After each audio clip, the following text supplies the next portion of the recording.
All right, let's get started, shall we? How's everyone today? All right, we'll let OBS play catch up here, probably. There you go. Good job. Welcome back, everyone, to Kerbal Space Program. How not to LCnP. Last time we were in the middle of our Mars window, we also discovered there's plenty of issues with our geostationary satellite mission thing. So we're going to fix one, and then we're going to fix the other. So currently, I did a lot of testing with this while I was out of town, and basically came to the conclusion that we need to dedicate avionics for the geosync satellites, just so we can fine-tune their orbit and whatnot. And a lot of it's about power generation, unfortunately.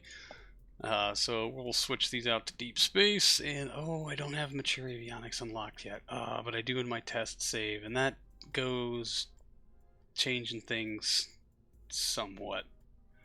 Dag nagget. Alright, well, I guess we'll be doing some test runs. Oh man, I should have double checked that with my test save before I left town, but I didn't, so here we are. It is what it is, right? Okay. Anyway. Oofda. Basically, we need to tune. What we's gonna do down here?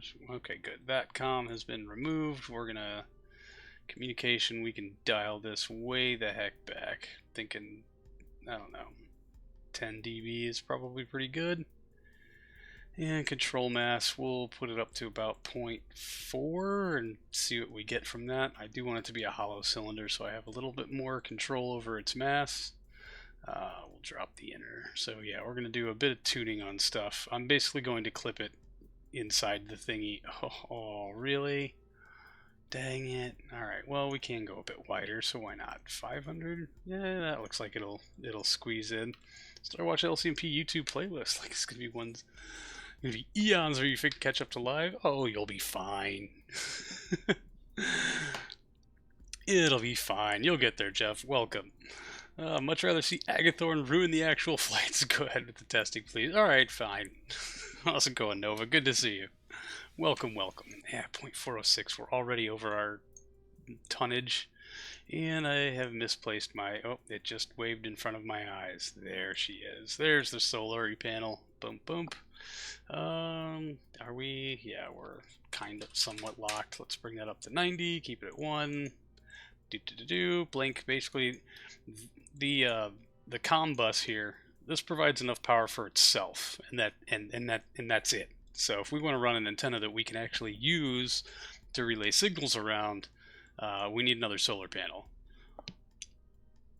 in order for these things to be able to stay alive in orbit long enough to complete the contract. I would also like to put some RCS on it so we can fine tune, and just in case this decoupler goes all cattywampus on us, because no matter how many times I set this to 0% force and none impulse, it ends up at 16 kilonewtons at 100%. Every single time, without fail. Alright, so we're at 4.13. What's our utilization? Oh, yes, I would like that fairing. Thank you very much. Excellent. Oh, man, the difference in the upgraded avionics that I had is just stunning, honestly. Let's take the length up to 800. Give ourselves some room to play with, because we need 3. Wow, that jumped a whole lot. That's very interesting. Okay, fine. Be that way. Oh yeah, looks like hopefully when we start dialing this in, we'll get under the requirement. But let's get our RCS tank on here. And fillet cylinder. We don't need a whole lot. Yeah, maybe we'll. You know what? 150 by 150. I'm pretty sure we've got that tooled. If we don't, we should.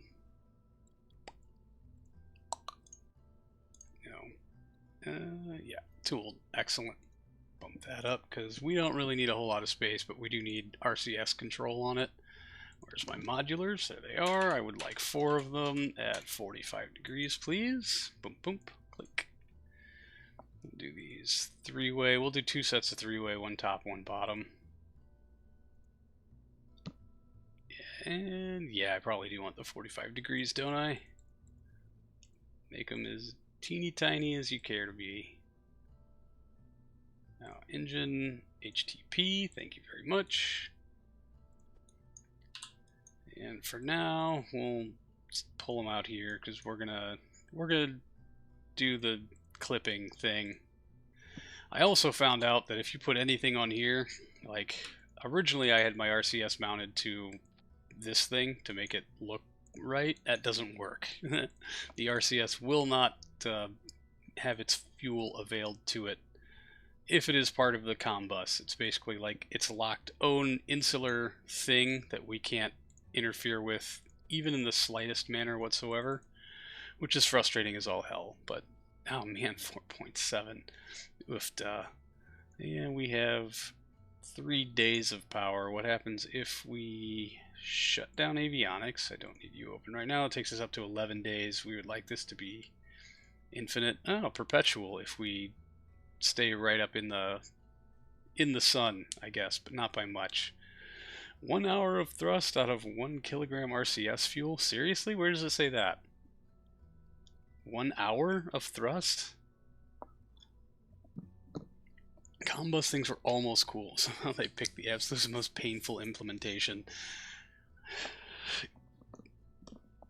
Yeah, there's a few things I would change. I mean, you know, if I want to have an antenna on here that I use, it draws power from these solar panels, but these solar panels are geared just enough to support its own avionics, which is fair.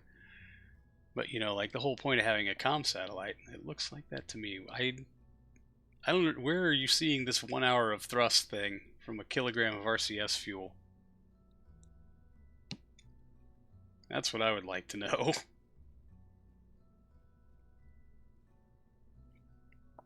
Alright, let's scale this up and see if we can't get down to... Nope, not even slightly. Well, that drop us down to 3.09, so we got to up our control. 4, looks like we're going to probably have to be up in the 4 point a lot range. There's 4.6, and we're at 4.68. Now we can start opening up the inner of that cylinder and see if we can't dial this in a bit. Looks like that to me. I'm eyeballing it. I want to know where you're eyeballing it. I don't understand where you're getting these numbers from, SimAv. Like, what are you using to eyeball it? I mean, there's our thruster tank. It has nothing in it. Jeez, I'm so dumb. So now I really want to know where you're eyeballing it. 1 hour of thrust out of 1 kilogram of RCS fuel. You know, I mean, technically it's a little more than 2 kilograms. From the RCS PAW, doesn't it give you a burn rate? You get thruster power. The size of those things, yeah, they're teeny itty bitty. We don't need them to do lots. We need them to adjust position maybe a little bit and get us pointed into the sun. You saying I'm taking too much fuel with me?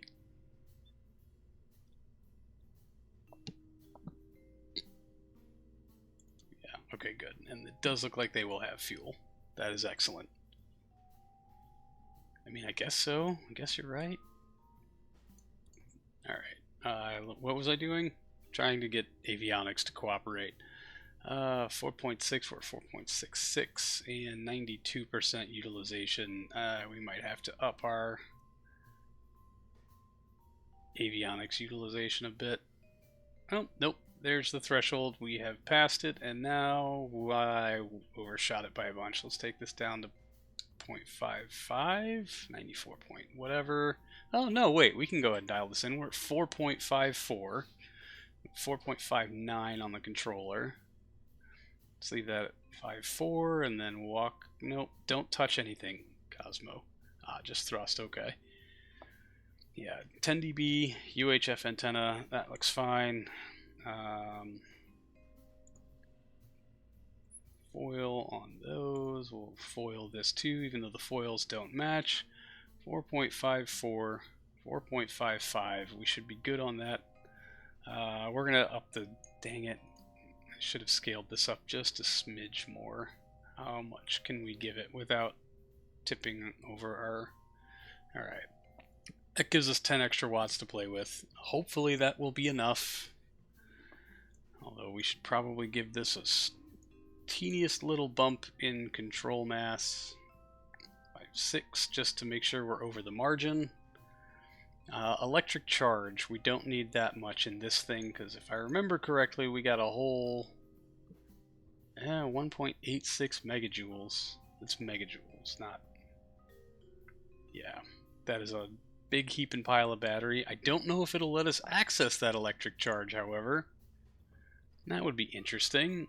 Tank UI, let's drop this down to 1000 just to save the battery mass.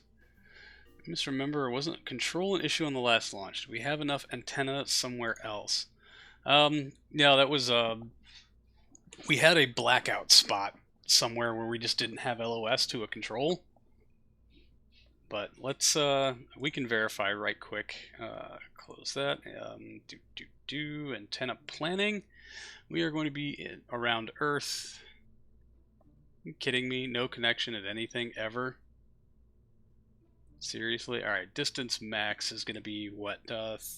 36. Let's switch this to kilometers so that I know what I'm dealing with. 36,000-ish. And distance bin, we'll just say 37,000 kilometers and hit plan. Boom. Yeah, we got connection. Or at least we should. Unless I'm doing this just super duper wrong. But yeah, we should have pretty decent connection there. Getting back to ground station anyway. Alright, yeah. We're good on power. We've got RCS. I've hit battery 3, UHF antenna. Pack that up so then maybe test against the launch site stations, not just the DSN. Oh, geez, yeah, you're right. I just packed it up though.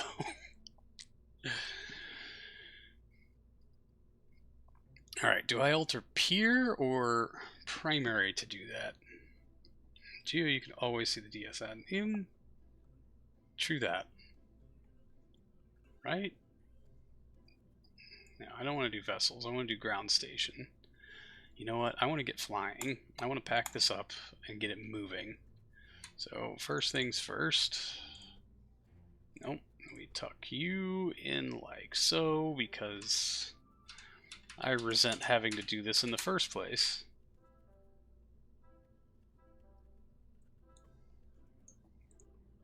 Flatten that out. Let's bring the fuel down and just kind of tuck it in the hole. Bring the solar panel down so it doesn't look quite so... I don't know. We want to save on... I really don't want to have to retool the fairings. That's where most of this is coming from. Almost always. Wanted a cheap network, we're going to get a cheap network. They overlap a little below GEO, so as long as you're equatorial, you're okay. That, yeah, contractually, we must be equatorial for this.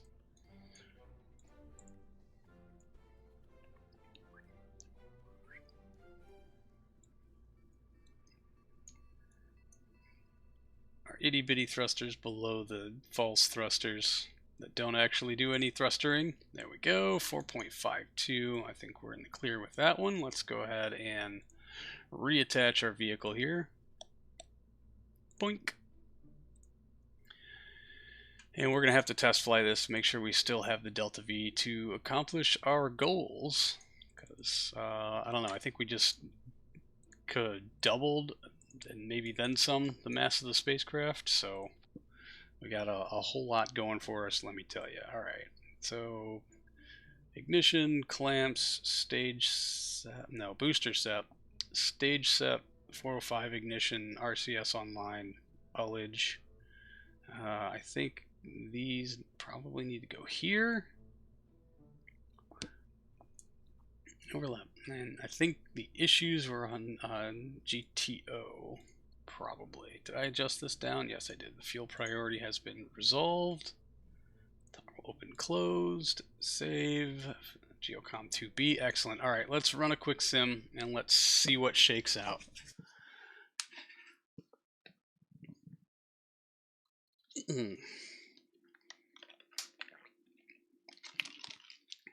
Got my nice iced coffee today. I'm very happy.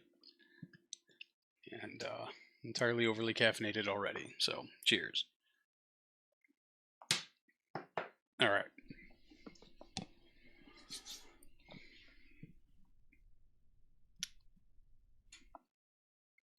Oh, jeez.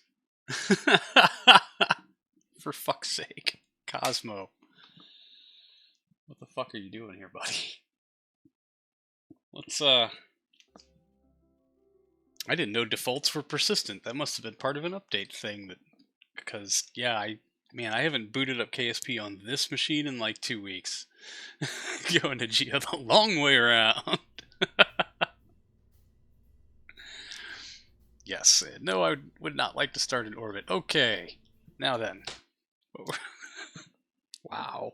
Excellent work. Yes, yes, yes. Yeah, I say the last sims I was running were entry testing for our, hopefully our Mars lander, which will be the next thing that we'll be more to get to Geo. Would it be more efficient to get to Geo from low Mars orbit or low Earth orbit? I don't know. How much of your captured Earth are you going to do by aerobraking, I guess? Pretty sure low Mars orbit. Yeah, I'm with you on that one. That's where my vote's staying. All right. Ascent guidance. Yeah, we're going to go to 180 by 180 at our current inclination. QA limit 1600 looks good. Engage autopilot and ignition. Huzzah. All right. We needed 4 and some coin because what is it? It's 2,300 to do the initial kick up to geostationary altitude, and then it's like another 1,800 to adjust your inclination and circularize all in one big burn.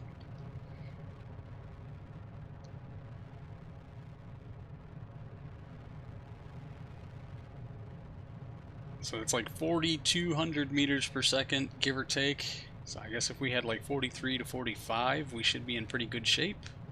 Which means we're not in pretty good shape because we're going to have some pretty expensive gravity losses on this vehicle. We're already at like 46. Let's make sure our cores are not draining yet. Excellent. That is feeding from the booster tanks into the 108 at the bottom of our core. Fantastic.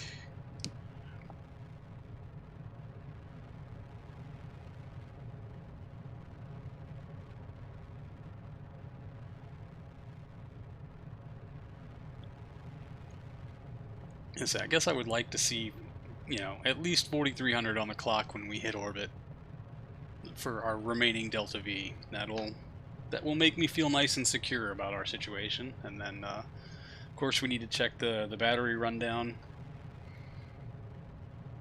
and our ability to hit and maintain orbit.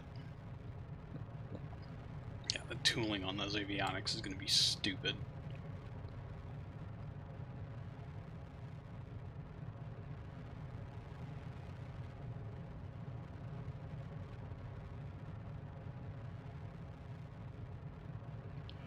Alright, there's our drastic pitch over as we are relieved by our QA limit. Probably, right? Nah. Booster step, clearing away.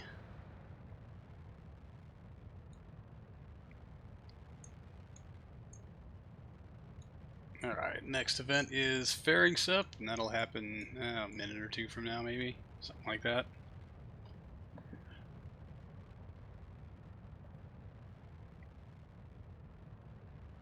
Oof. I really hope this works, because, man, the amount of times I have been, like, testing for, can this vehicle even pull off this contract without a, like, usually when we fly this F2T, there's another entire stage inside the fairing. I think we've been using the RDO 109 for that mostly, and I thought, well, now that we've got the 405H that has multiple ignitions, maybe we don't need to have another stage up there. We just lighten up the payload a whole lot, adjust for our things, and we can just you know, pull it off with using the 3 ignitions on the 405H.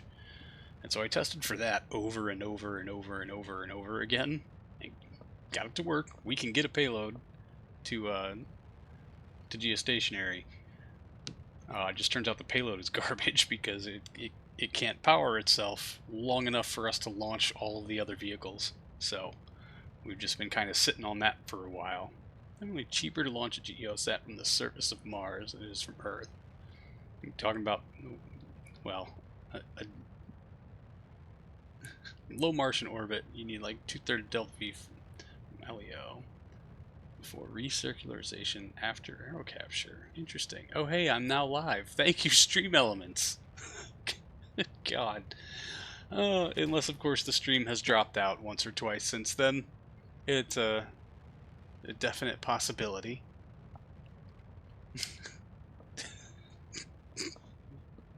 Coming in like Internet Explorer. Okay, fairings are clearing away. Glad we picked up on that one. Alright, coming up on main engine cutoff, second stage ignition. 4272. Oh man, it's gonna be. It might be a little tight, but maybe we can rely on some of our RCS fuel from our 405 stage to kind of aid us. Oh, that's some torque. Interesting. Good job. Excellent work, everyone. Ullage ring is away. Booster is clear.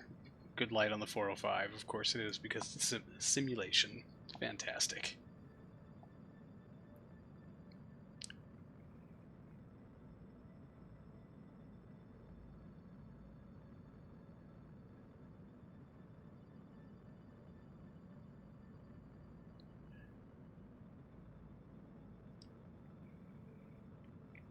So maybe I misunderstood the question, Jeff, but I thought the question was, is it cheaper to launch a Earth geosynchronous satellite from Mars than it is to launch it from Earth, including the Delta V to get it there? How's it going, Rocket Goose? It has been a while. Good to see you again. Welcome. Going pretty good. So, yeah, I was out of town the last 2 weekends, so... No, that's what you meant? Oh, okay. Then I didn't misunderstand. I'm just dumb. Sorry. Good. Yeah, that's it's weird to think that it's cheaper to launch something from another planet, get it here, and put it into geosynchronous orbit than it is to launch it from here to put it in geosynchronous orbit. But yeah, I think the numbers, I don't know, yeah, launch numbers from Mars are so much cheaper than they are from Earth. And if you don't have to do a capture burn because you're aerobraking, you just have to capture. You still have that in-atmosphere periapsis, but assume you do the capture perfect and your apogee is at geosynchronous altitude, and then you just circularize from there. Yeah, I'd say you stand to save a bunch of TV that way. We're all dumb up in here. Well, you are hanging out with me. Turns out Earth is big, has lots of gravity. Dang it. The one thing I had not considered.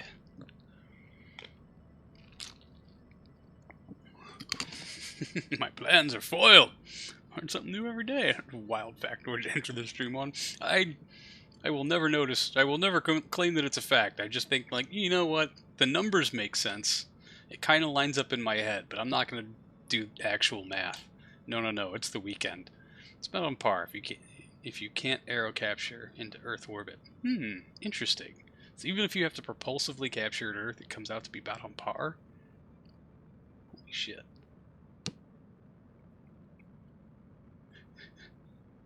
One of these days, somebody's going to have to do the math. Oh, hey, look at that. There is our... we are now in orbit. We've got, what, 4336 left in the tanks. That's not bad. That's not bad at all. All right, change apogee at equatorial descending node. And what are we looking for? No, let me jump to map view. No, let me click out of the MechJet box and then jump to map view. All right. Not want a probe. Geocam set as target. About what? That's 35.5 by 36.1. So let's just round it to 36 straight. 36,000 kilometron. Create. Yeah, equatorial descending node. Create node, 2466 in 17 minutes. That looks about right. Let's arm the RCS. Boom, boom. Guys, we're refusing to do math on weekends. Explains everything about this playthrough. You're not wrong. I'll just put that out there.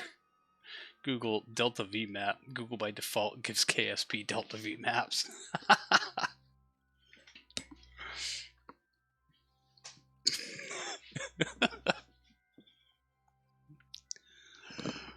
Damn it, Nova! You've figured it out. That's why it's how not to LCnP. It's because I refuse to do math on the weekends.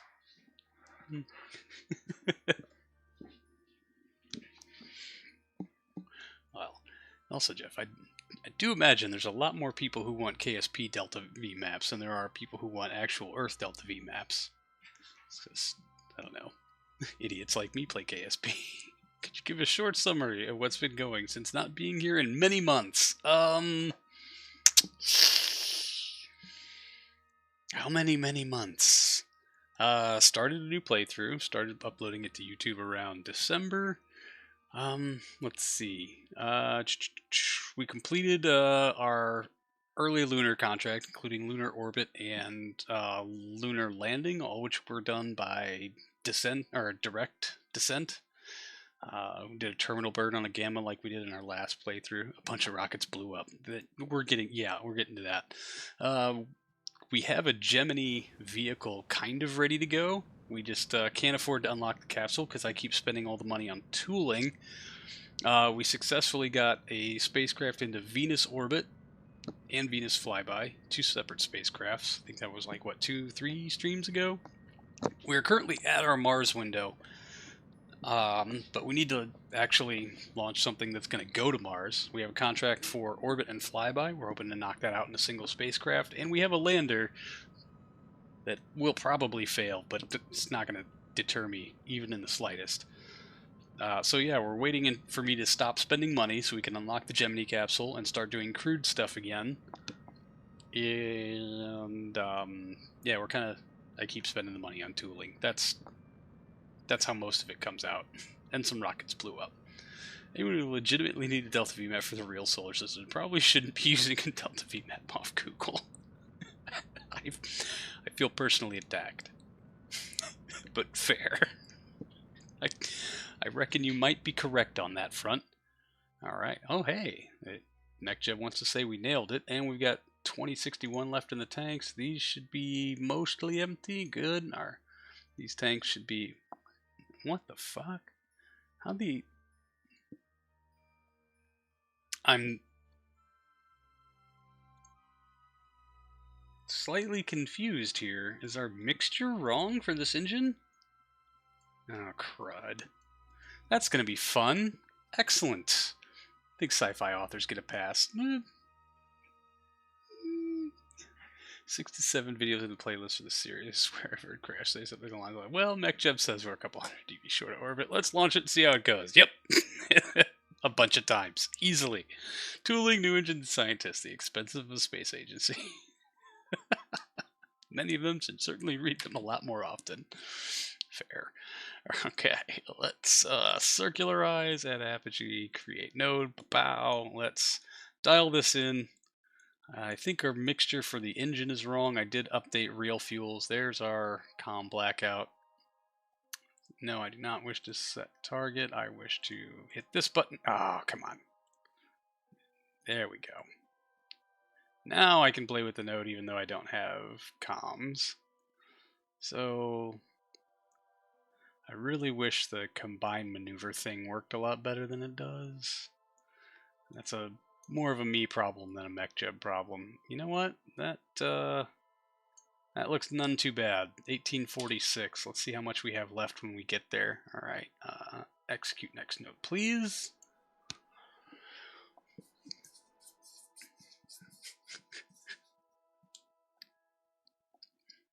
Sometimes MechJeb gets it wrong. I've certainly seen it happen a bunch of times.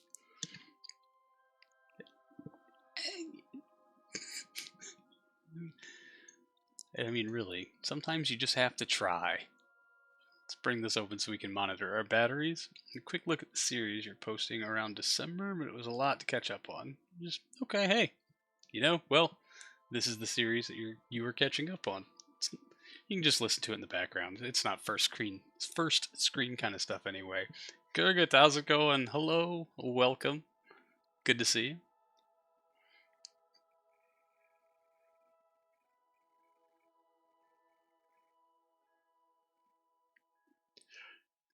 Oh, and speaking of the Gemini stuff, I think we're honestly running up on the end of that program. So, like, we're going to have to make some moves on that pretty quick. If anybody knows a loan shark or somebody who wants to loan a space agency a third of a million Kerbucks, you opening the series at least is a good watch. Oh, thank you. I'm glad you enjoyed it. At least we got that going for us. All downhill from there.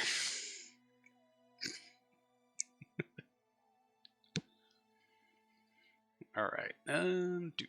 Look at that Delta V just melt away. Plenty of battery though, so at least we got that going for us.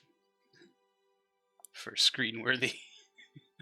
Oh, thanks, Goose. Does time progress? This is why we should stick to Sims only. Just do the whole thing in Sims. Always. Yes. Boom. Man, why do you torque that engine bell so much, Gimbal? Like you don't want to do us any favors.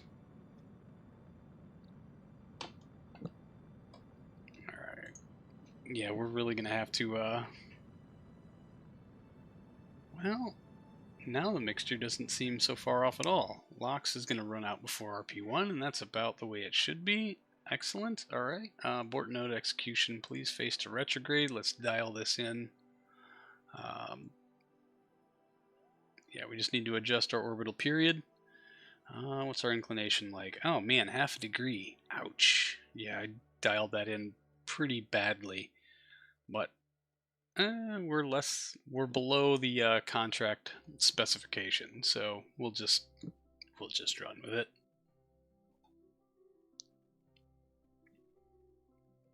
Eventually.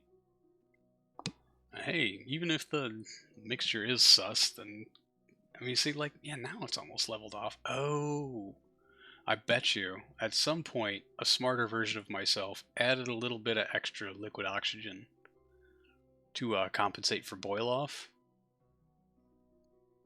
Those numbers are way too close for sitting in orbit or sitting on station for 5 hours in direct sunlight, right?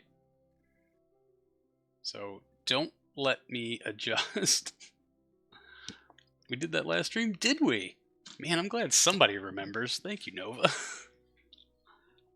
Huh. And seeing as how it actually got done, it was probably someone in chat's suggestion. Was that you, Nova?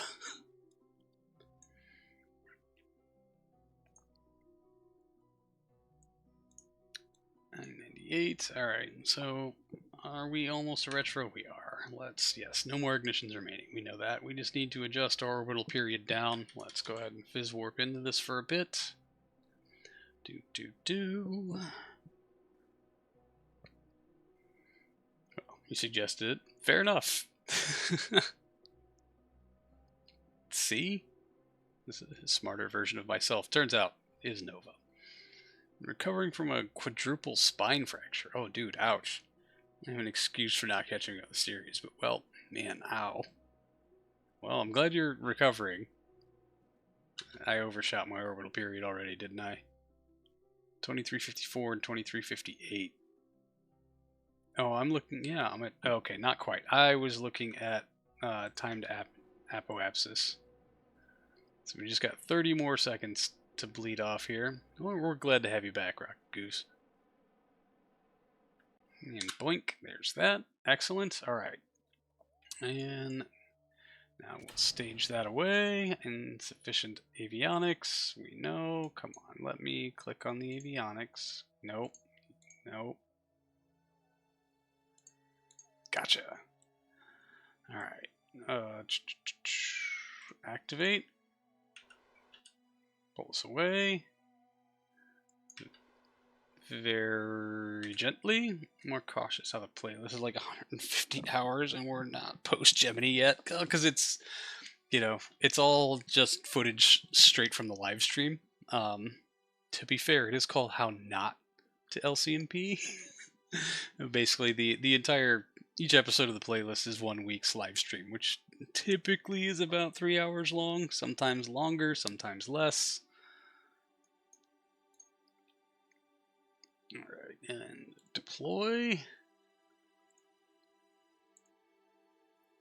Yeah, sun and down execute. So, and I mean, I would like to be post Gemini, but I keep spending all the money on tooling.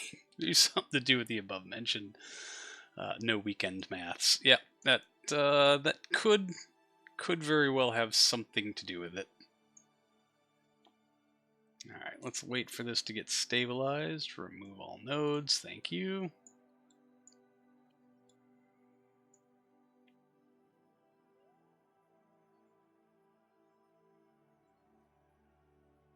Okay. Well, I was going to say we've stopped blipping on the fuel, but every now and again it keeps blipping on the fuel. So let's pop it into physics warp and see if the batteries are charging. 7, 8, 9. Yes, they are. Fantastic. Do we have comms? Yes, we do.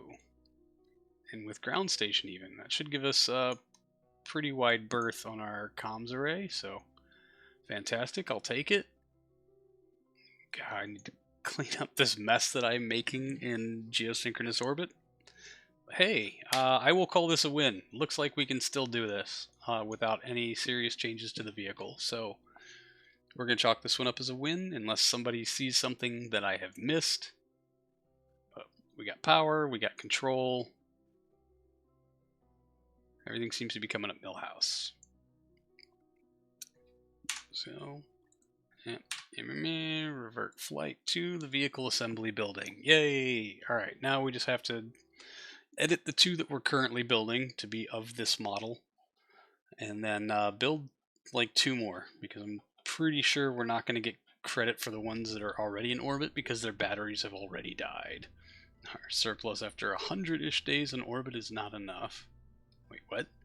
Our surplus after 100-ish days in orbit is enough. Our surplus of electric charge? Gosh, I hope so. I think what I'm going to do, honestly, electricity, I hope so. I think what I'm, well, the testing time is 14 days. So I think what I'm going to do is wait until all 4 are built, and we're going to launch them as quick as we can. And I think the turnaround time on the launch pad is about a week, and rollout time is probably about a week. Yeah, none of this is very accurate. So let's tool all, purchase tooling. Wow, cool. Now we got better numbers, although I think, yeah, we need to repurpose some engineers. That's why this is all completely slowed down. Nope, save it as something else here, buddy. Just make sure to be save. Save edits. Assuming they all succeed, you're right. We should build a backup. Maybe 2. Alright, so there's the 2B. We'll bump you up. Let's go edit this little guy. Oh, no, wait, we don't have to edit him. We could just scrap him and duplicate the other one. Wow, I'm having a dumb today. Having a dumb.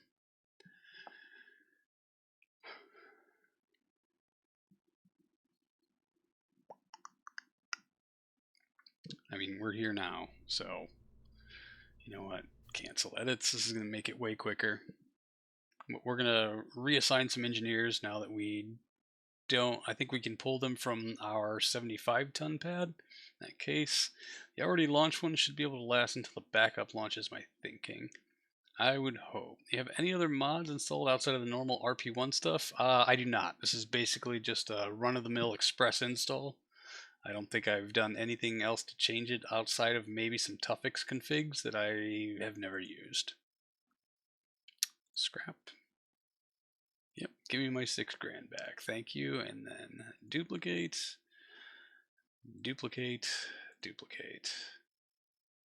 Let's go ahead and queue in the next one too, because why the hell not? All right.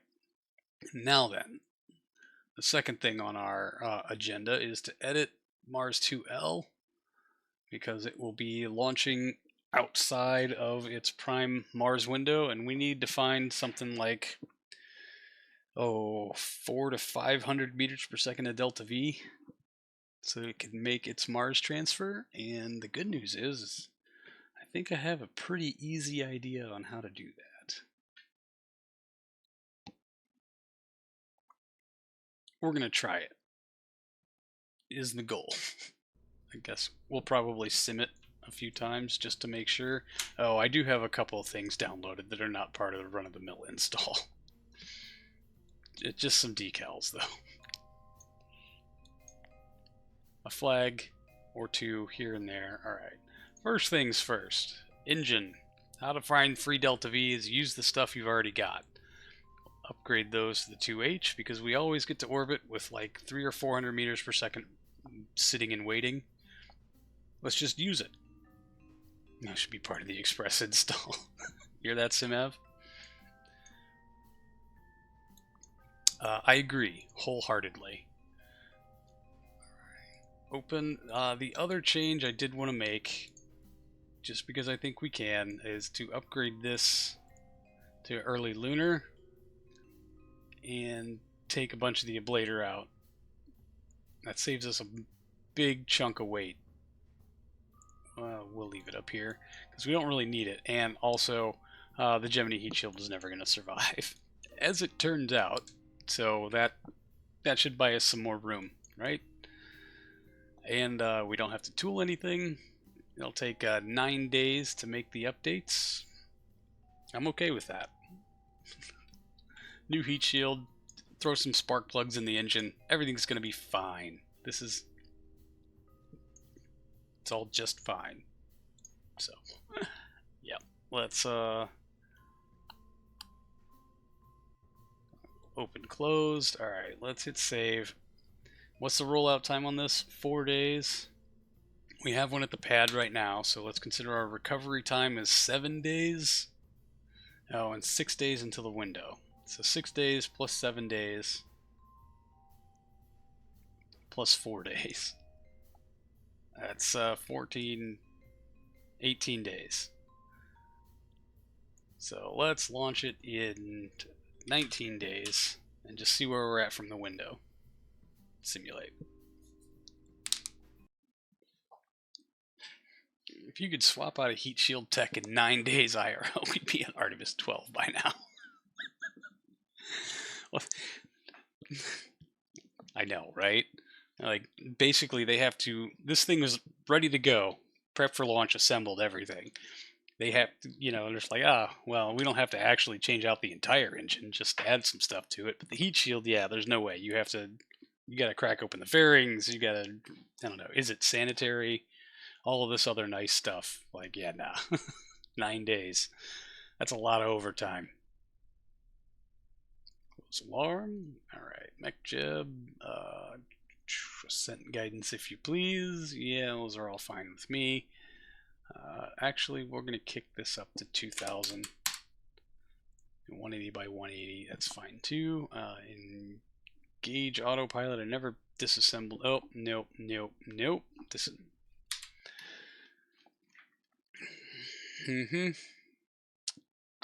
Set as target. Launch into plane. Now engage autopilot. 19 hours. So yeah, had we done 18 days, we'd be launching on the 19th anyway. So there's that.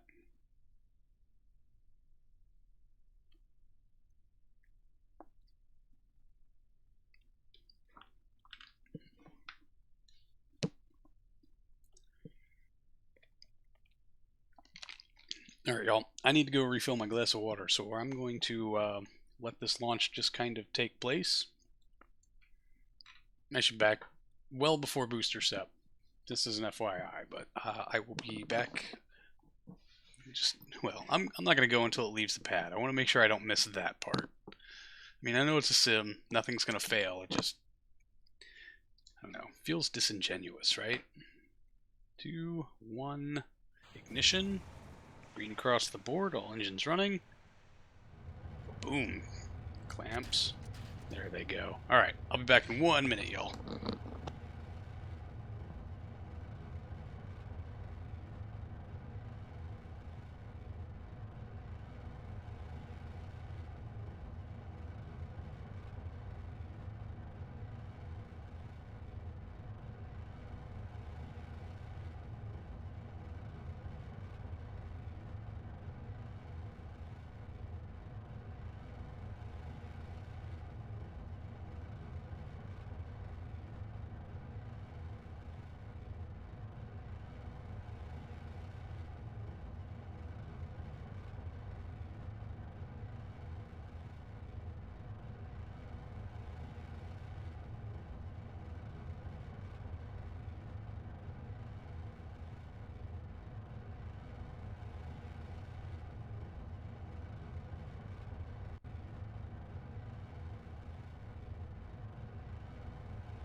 Alright, I'm back. What'd I miss?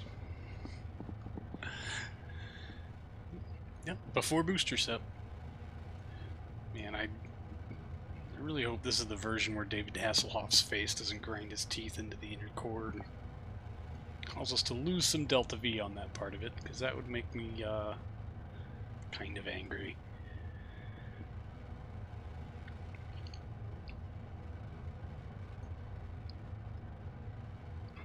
Alright, and yep, we should be feeding from the tanks. That should be avionics. That should be, yep, okay, good, good, good. Fueling is happening in the prescribed manner.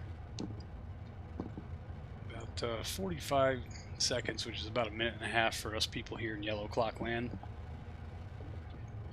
until booster sep, and then another like 25 minutes to orbit. And I appreciate your patronage.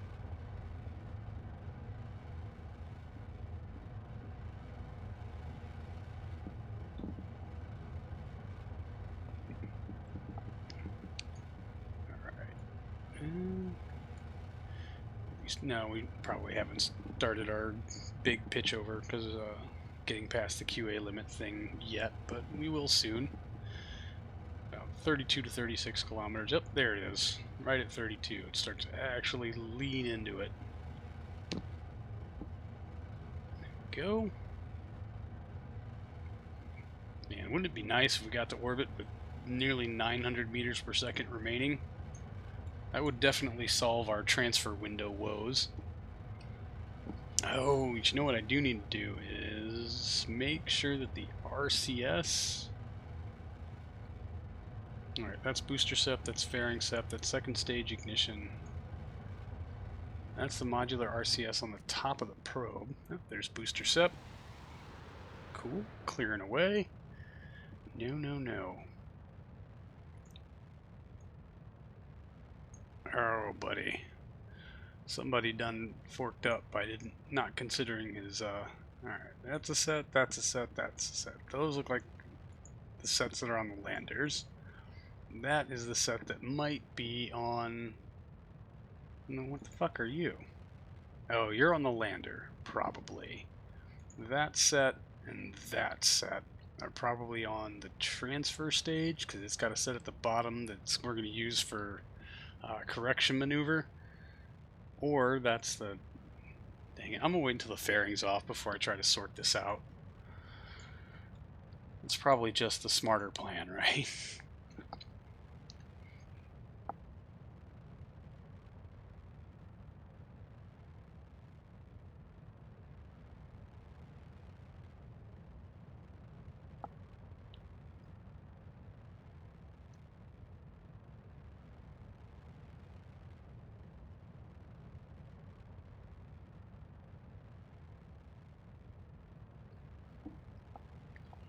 is basically we're going to have to use RCS from the 0109 stage to orient an ullage for the relight of the 405Hs.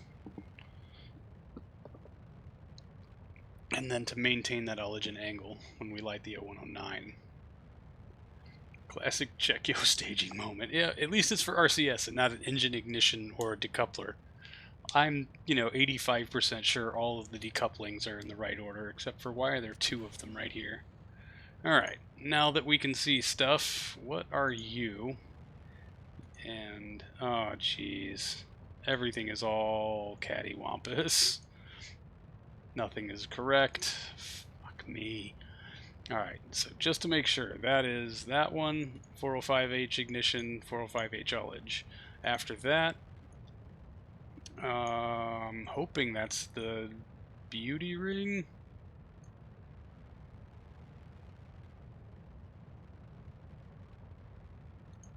Yeah, okay, that's the ullage ring, and some RCS on the lander. So that needs to go up. You go someplace else.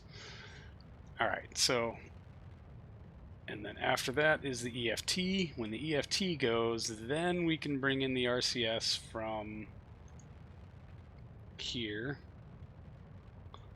and bring those online because we'll need them later.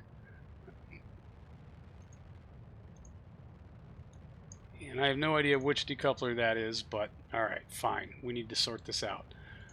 So, alright, that. Alright, after the EFT goes, then we separate the 109 and yeah, that's the 109 engine and the separator. After the 109 separates, then we have the 4 external tanks that need to go. I'm going to assume that's these and their set motors. Let's double check. Boom, there's one set. Boom, there's the other set. Sweet.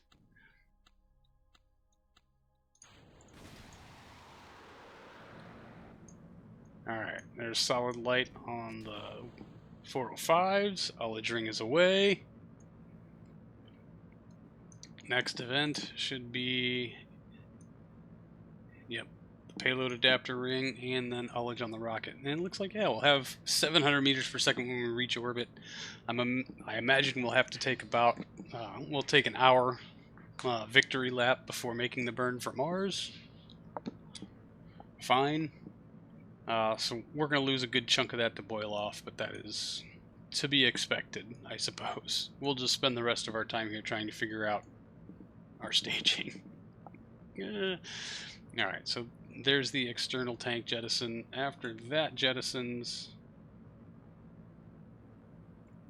then we come to the place where it's time to separate the payload, which goodness knows where that decoupler went. It's down here somewhere. There it is. Oh gosh, you're way up here. Alright, so then you come down here. There's our blank stage. We'll plop you in there, and when that one goes, then we need to arm these and these. Sweet. Thank you for clearing that up, MacJub. Always so generous. Alright, I'm pretty sure that is the support. Yeah, that's the transfer support decoupler. That'll get rid of the solar panel and the accessory, or the primary comms dish. It'll carry these thrusters away with it also because we won't need them anymore. And then after that, that should be aeroshell bottom jettison. Oh, crikey, please. Whew, staging happening when I don't want it to scares the hell out of me. Please, let's not. Okay, you know what? We're just going to leave it alone until we're back into the VAB. We'll sort the rest of it out there. We have enough to perform this test and see if we can hit the transfer window. Things will be okay-ish, probably. Or not. But yeah, check your staging. That's today's lesson. Yeah. Doing great, y'all. Everything's fine. This is fine. N9, how's it going? Hello! Oh, jeez. 35-month streak, buddy. Thank you. Always good to see you, man. How's it going?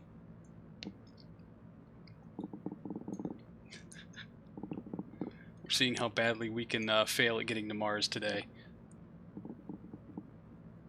It turns out there's like a 600 meter per second difference across 1 week.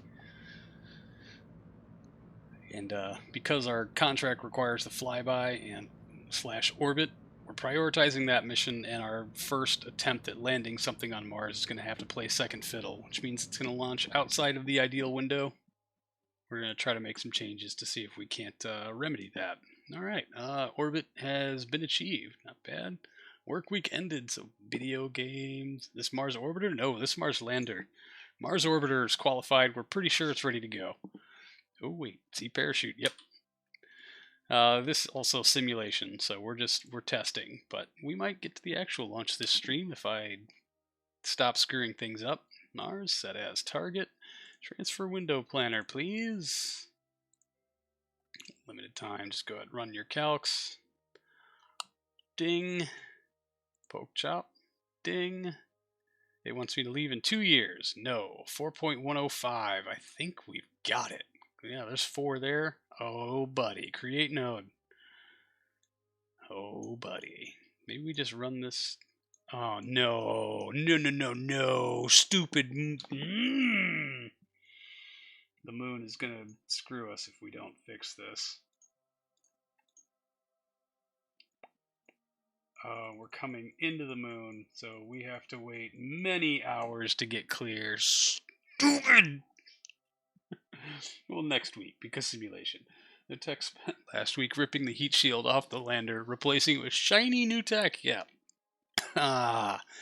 Okay, note to self. We do not want to launch out this day because, yeah.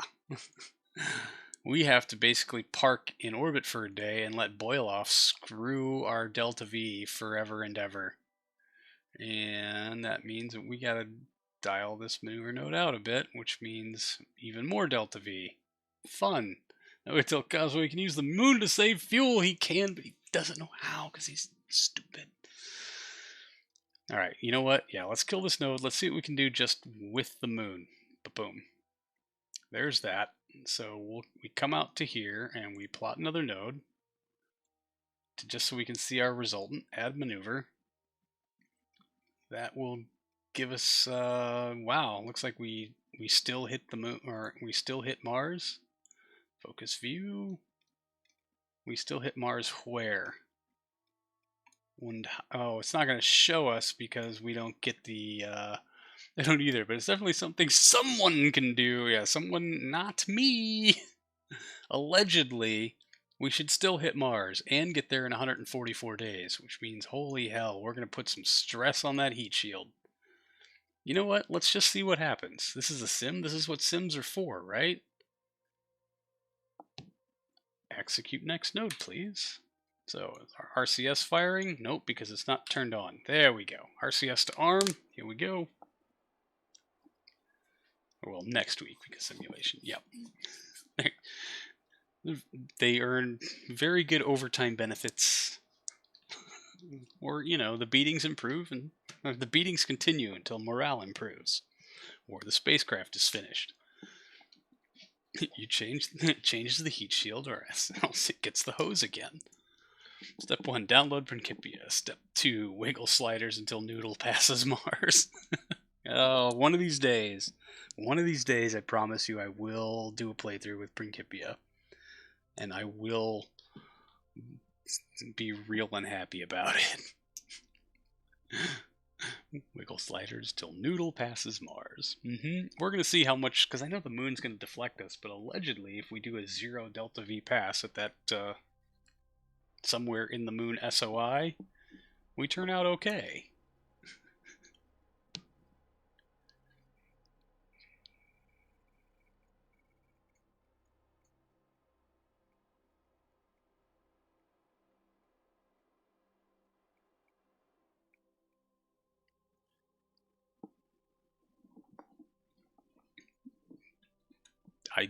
I'm very curious now to see how badly this is actually going to turn out. Mech job? Super useful. Love it to death. Not the paragon of accuracy, but still way better than I am. Alright, let's watch the Delta V just bleed out as we take our victory lap. But yeah, 40, still, by the time we get there, 4,700, almost, you know, I mean, it's 41. Yeah, 4,800 meters per second of Delta V in the tanks? Dude, I will take that. The ullage, however, this ullage is going to take a minute. It's going to take a very broad minute. It's ullaging a lot more mass than we're used to.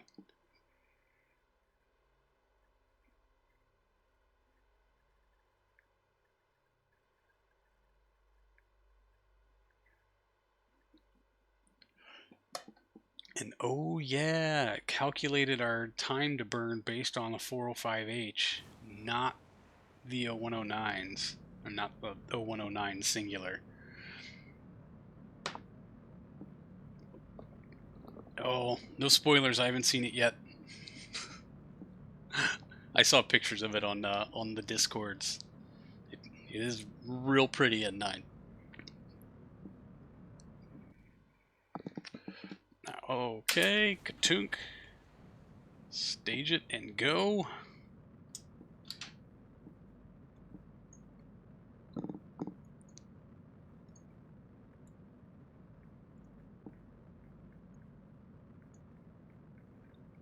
Weeks and weeks writing burn scripts and ascent scripts. Landing scripts and KOs because it's sucking KSP. Only to abandon them and switch to KRPC because it was killing your frames. Yep. Oh, yeah. That's another one of those things that I definitely keep meaning to try, but haven't actually got around to it. It feels too much like actual work, but I can see how it's actually a lot of fun. I just need to get out there and actually do it. Let's sigh.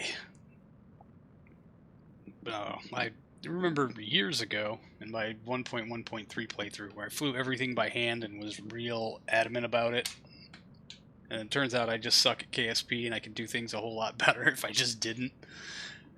So thought that would help save me. Turns out no, I'm still real bad at KSP. Persistent, just not all that talented.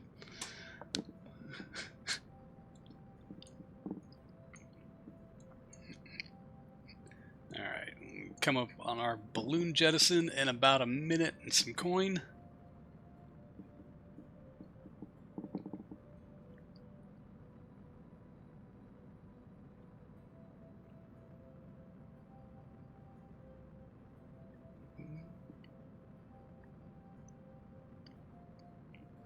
This one I do have to do manually because I built it kind of wrong-ish. There's a way to get MechJib to handle it for you, although I know it works on Ascent Guidance. I'm not sure it works on Maneuver Planner. Because generally I don't like Maneuver Planner staging for me. It tends to do things that I just don't like it doing, so there's that.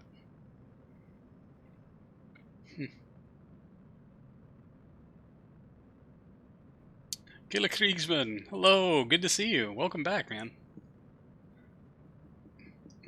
Disqualifies you from sucking at KSP. You know what? Fair argument.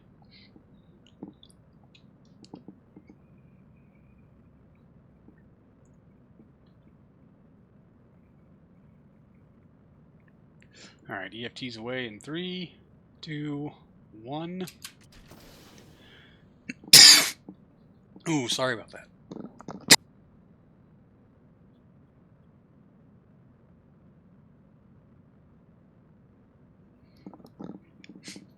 Here's the fighting PIDs for home. Eating HVAC. Probably learned how PIDs work by writing your own PID controllers. Oh, cool. Yeah, see. And here's my hang-up about it, is that in my day job I often have to deal with getting PID loops to work. I don't want to come home and do it too, you know? Alright. Really? Only 400 meters per second? We probably didn't even need to keep the 405s attached, but here we are. Profit. And whoop, oh, 0.8 meters per second off. You know what? We will abort node execution here. Let's jump out to map view and remove all nodes and maybe we just remove the one node that we have, and yes, there's the big miss. So let's go out here at our lunar node and make a couple tweaks maybe. Boop, 12 meters per second at the moon. And let's see if we can't dial this in. Focus view. Learned more about PID loops playing Steamworks during your engineering degree. Nice. Oh yeah, it's not going to show us, so we can't really dial it in. This is sudden urge to build a German blitzkrieg army for bolt action. So you're building lots of infantry right now. Hey, cool. You know, if it brings a smile to your face, then by all means, 7.8 meters per second. I'll probably take that. Although I do wonder if we point at the node now, can I walk through some of that on this RCS before we separate it? So once this is gone, it's gone, and this doesn't. I think this only has low Earth control. Avionics, procedural, battery tank 1. Seriously? Why did I do that? I thought it's somewhere in here it would tell me what type of avionics it was, but here we are, working on powered explicit guidance and chaos. Swear it would have been easier to get a real engineering degree. You know, they're in school, they can teach you a lot of theory, but getting out there and getting practical experience is super different.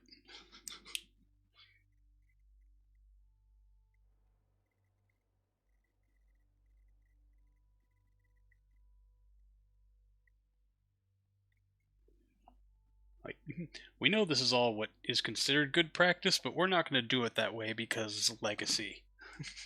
the guy who wrote it still works here, and he doesn't like it. Oh yeah, it looks like maybe we can work through a bunch of this before we actually get there, which is incessantly stupid, but okay. We'll just see what we can't figure out, right? Only problem is there's not enough large round bases to build all 4 light machine guns. Just 2. Oh man, bummer. Your day job. Fast cars in your off time. Practical experience, no issue. The theory is pain. Dude, theory is pain. I'm curious about your fast cars in your off time. I build slow cars that I like to drive fast in my off time. I want to say on the Discord for the past 2 weeks while I was not streaming, I was talking about a car that I am helping some friends get prepped for Lemons racing this year. Does KSP count as practical experience? It should, because that could change your CV considerably. I don't see. You could. It just depends on how you phrase it, right?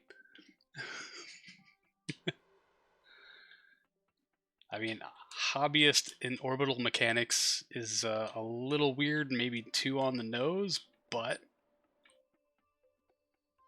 could work. Just saying.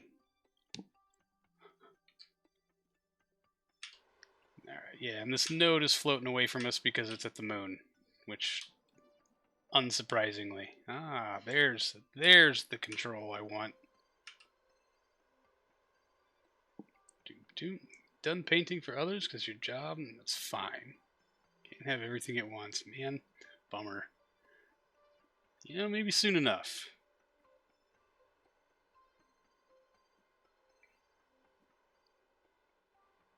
Yeah, I don't know. Life sucks in that particular way.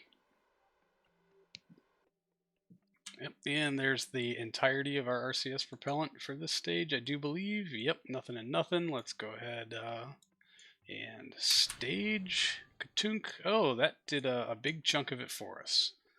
RCS to disarm, and let's kick on the avionics. I should have done that.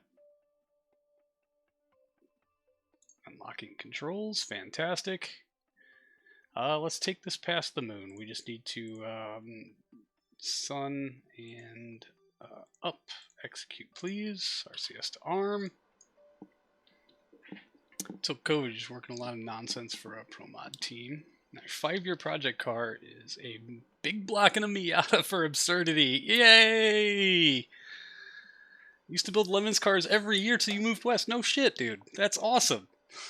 I mean, I'm sorry you had to move west, but I don't know. There's way more races out west. I'm in the Midwest, so like I went to Joliet last year. Probably gonna go back and do Joliet and maybe Hallett this year. But dude, that's awesome.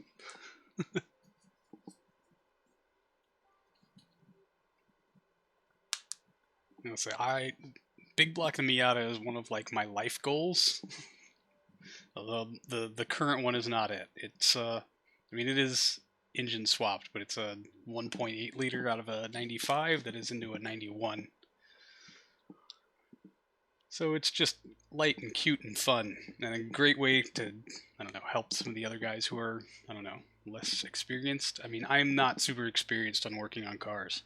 It has been a hobbyist thing of mine for, 20 years. That I've done because it was fun. And, oh god, my throttle is up. Why am I that stupid? Oh, jeez. Well, I've done it again, y'all. Shot myself in the ass. Let's see where we end up, shall we? Is this thing still spinning, or do we have our button to the sun effectively? Yeah, okay, good, we do. Let's check our battery draw. Electric charge, full and staying that way, fantastic. So when we hit SOI with the moon, we'll double check everything else. Hopefully we'll be able to get a good bead on everything.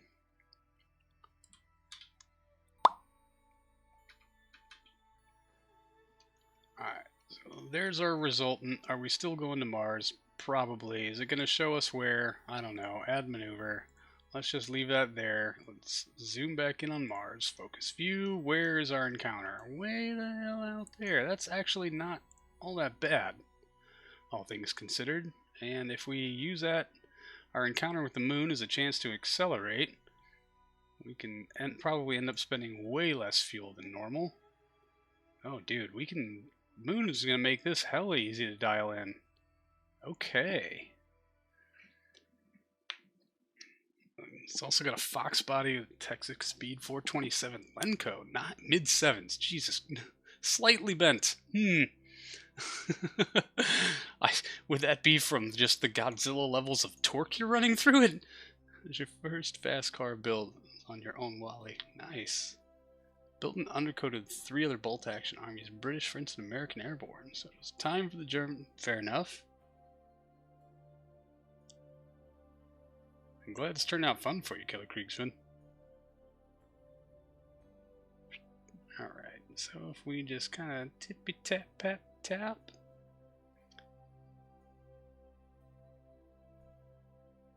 Oh man, this is way less meters per second than I thought it was going to be. That moon has actually helped us out considerably.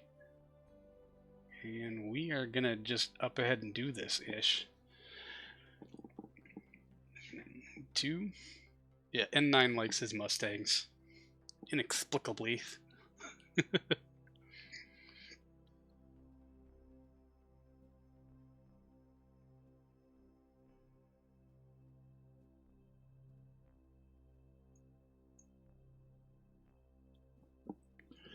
Alright. 65, we actually want it to be 42, but we know there's going to be some wonkiness around that, so let's, how much propellant do we have left in here? A pretty decent amount, considering I left my hand on the trigger for far too long. Let's get in a little closer to the node before we tell it to go. Don't want to lose too much of our battery for no good dang reason. Alright. Execute next node, please.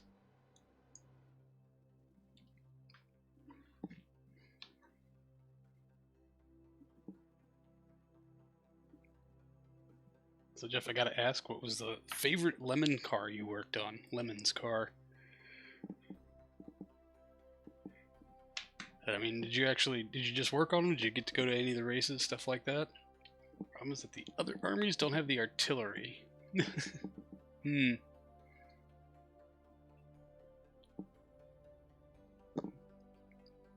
Interesting.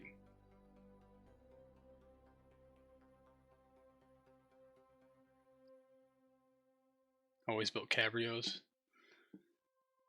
Yeah, V-dubs. Lemons a few times. Nice.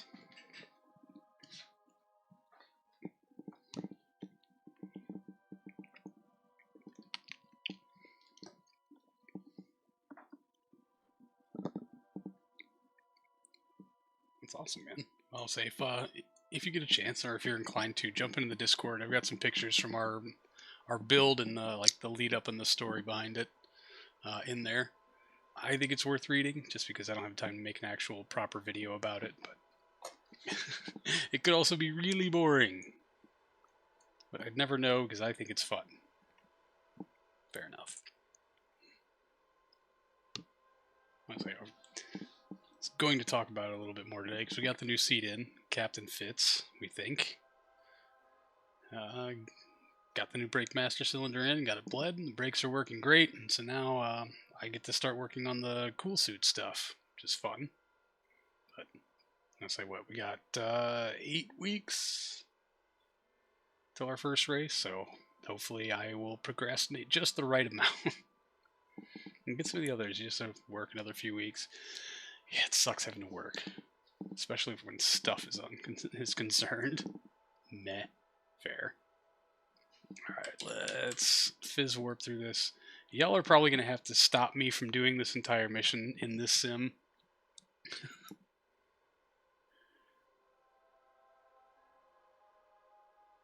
Best money you've ever spent. Oh, like you bought a real one? This is my, I built one out of a cooler last year. And it worked for about, half an hour. Much like the car. So I'm trying to build another one. I'm just taking lessons that I've learned. I don't know. Part of the challenge for me is like, I have junk and very little money. What useful things can I make out of it before I have to actually go buy a retail one? Although this year I'm definitely going to go with actual quick disconnects from a real system. That we had lots of problems with those, and I'm like, that's not the problem I really want to have. But I have some fun things I want to try. I've already built a pulse width modulated controller so I can regulate the pump speed. And I want to try super insulating the absolute F out of the cooler. Seeing what kind of runtime I can get out of it. Big event is the Rocky Mountain Drag Week. During 12 hours a day and overheating. Not a good time until I splurged on the cool suit. Dude, a cool suit changes everything. You're only one with the hands on the keyboard. We couldn't stop you if you tried. You could. You could just say, like, you know what, Cosmo, let's save it for the real mission.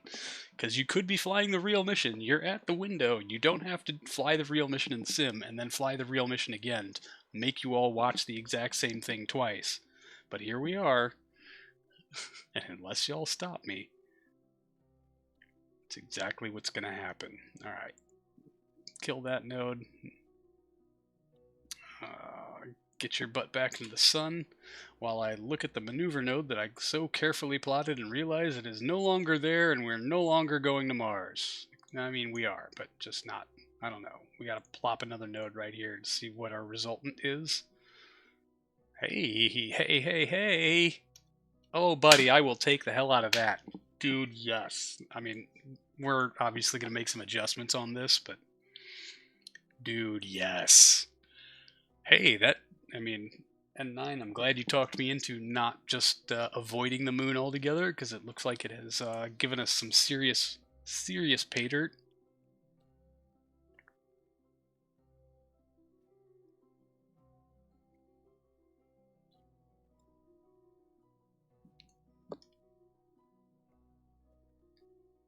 Dude, yes. Alright. I'm very happy with the changes we've made. We got about another 30 meters per second, which hopefully that will be less than our correction. And maybe I can just not waste so much propellant last time. You're just treating us to twice the content by simming it. That's what we're doing. Drove some Trans Am when you were in college, and then the guy I drove with had a cool suit system. It was too cheap to buy the suit. Looking back, such dumb. Say, everywhere I read about getting ready for an endurance racing event was like, just buy the cool suit, get a cool suit. It's the best. Like, you have to. It's good. Do it. And so I was like, I'm gonna build one because it just looks like fun, and I'm really glad I did.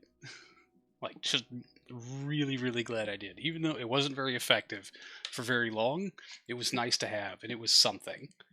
And I don't know, even when it was also, oh, real mission is bound to be F by test flight. Damn it, Nova.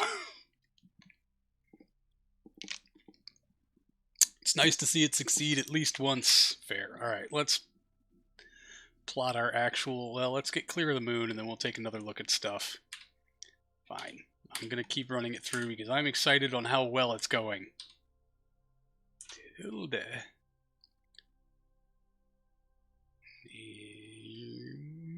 Boop. Clear. There we go. Drag and drive. Most guys build DIY cool suits because we already have the ice tank in the back because of intercooler. Ah. Interesting. I had not thought about dual purposing it. Alright, now we're officially in an interplanetary space. As long as this thing doesn't wiggle too much, we're going to switch this to kill rotation so that it doesn't deviate all that much and up our time warp. We do not want to waste propellant. Oh gosh, now I have to figure out the rest of the staging. Shoot. Alright, so let's make sure. That one, yeah, that one looks like it gets rid of the support stage. And then that one, alright, if that one's the support stage, that one has to be the bottom of the aeroshell, which should come with engine ignition and RCS prime.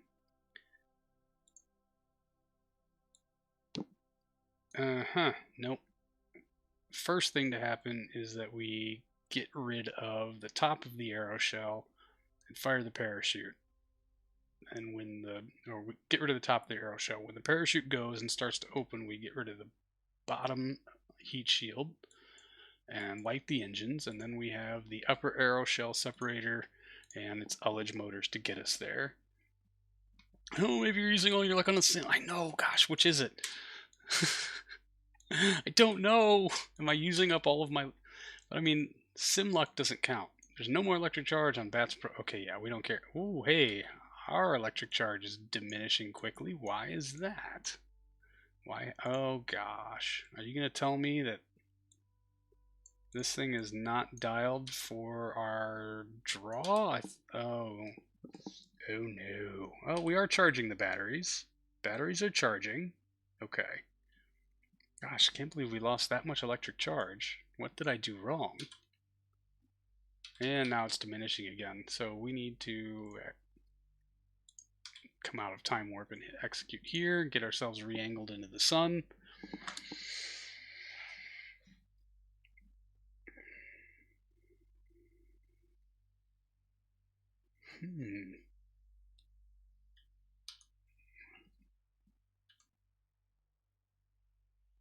Alright, battery's charging. We will reassess. I should probably plot a node to when we're getting close, right? Or when we make the SOI change. No, we should probably correct long before that, right?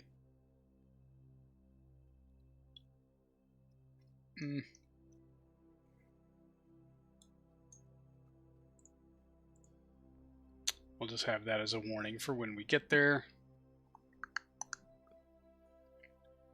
But yeah, next time we need to pop out of time warp to readjust our angle to the sun. Boop. Hey, battery's fully charged. Love to see it.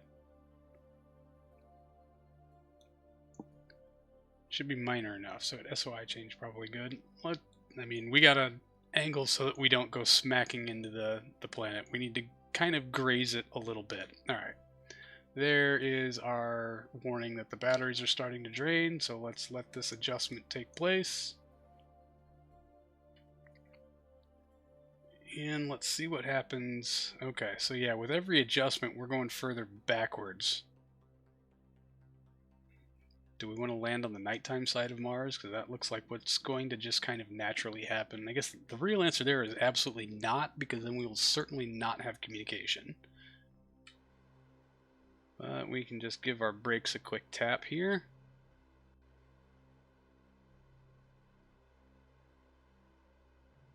And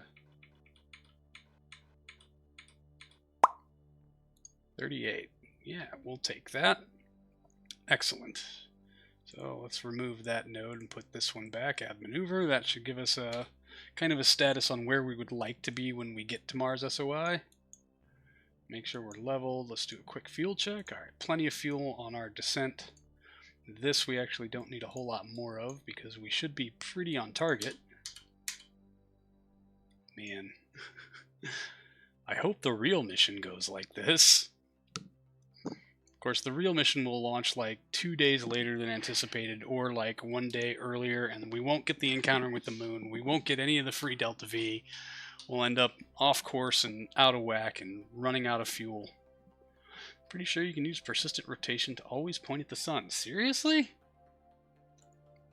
That's interesting.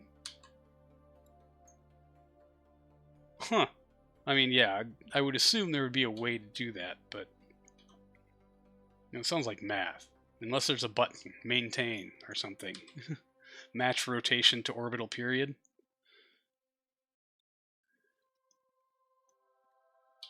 Alright.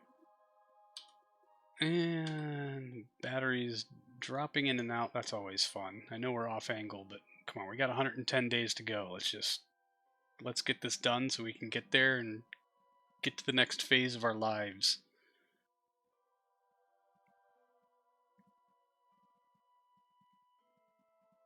Scientists are making breakthroughs every single day. 90 days. Watch the batteries. Alright, time to angle back in. What did that do to us? Well, let's say we keep this node. That'll tell us how to correct to get back to where we were. That's why I put it there. Don't be stupid.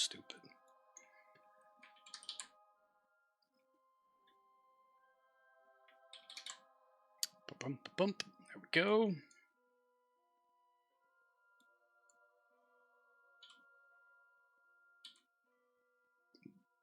Alright, 67 days to Mars.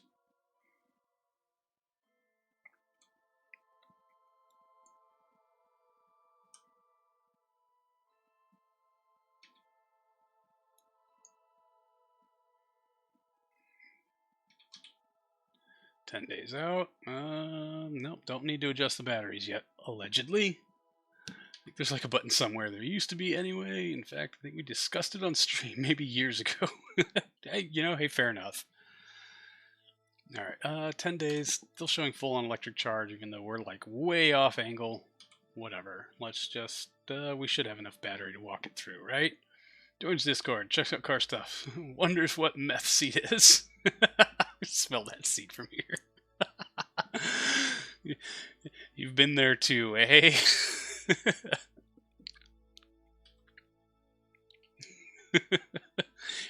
It has gotten better. I have been working on that.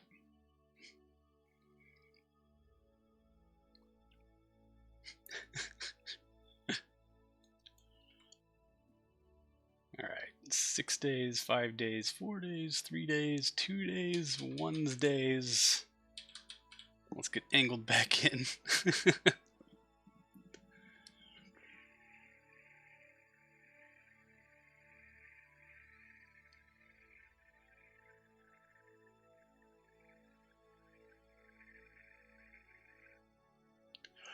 It was an entire Miata that was some lady.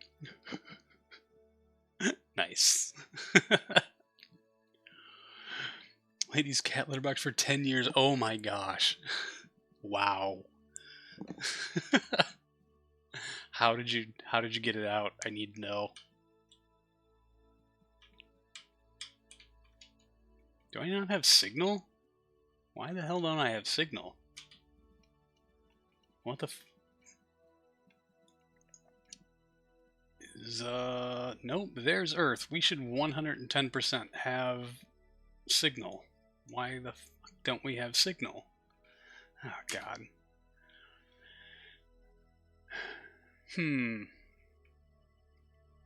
Okay, well let's remind me. Everything's soft got removed or burned. Damn it. I don't have that option.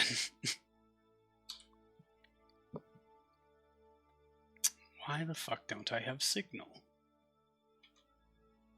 Alright, remind me when we get back to check the tech levels on our comms, and this dish in particular. If we need to bump it up a tech level, that's, I don't know, pretty much free, I guess. It is going to go changing our approach to things somewhat. Alright, and boop, there's Mars. 0 meters per second. Are you serious? Because that's... Oh, did you flex the node use? Dude, no. Nope. Oh, come on. Give it back. Whoa. Wrong way. Alright, let's...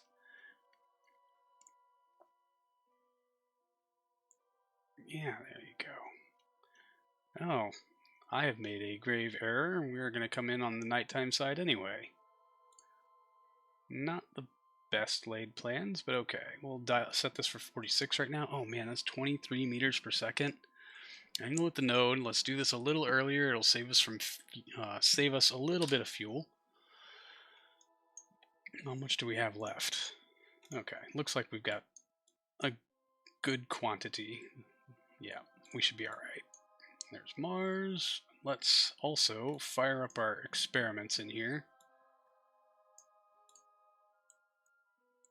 Running,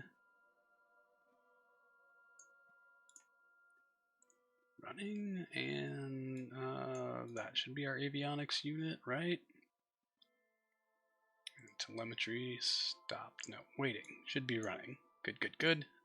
That's all we can do right now. Except I can't do anything because we don't have signal. Very interesting.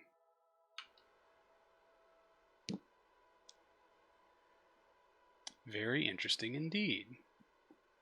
Alright, let's watch our periapsis do some stuff.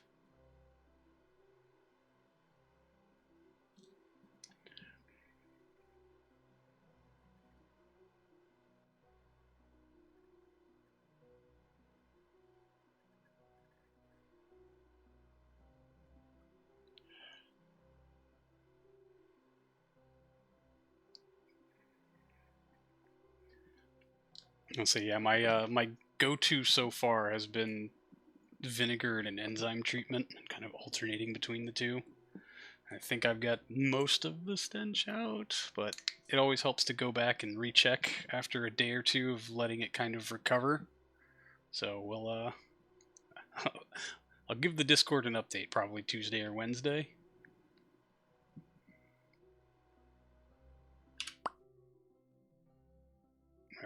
Now, remove all nodes. That's not the most irritating thing ever.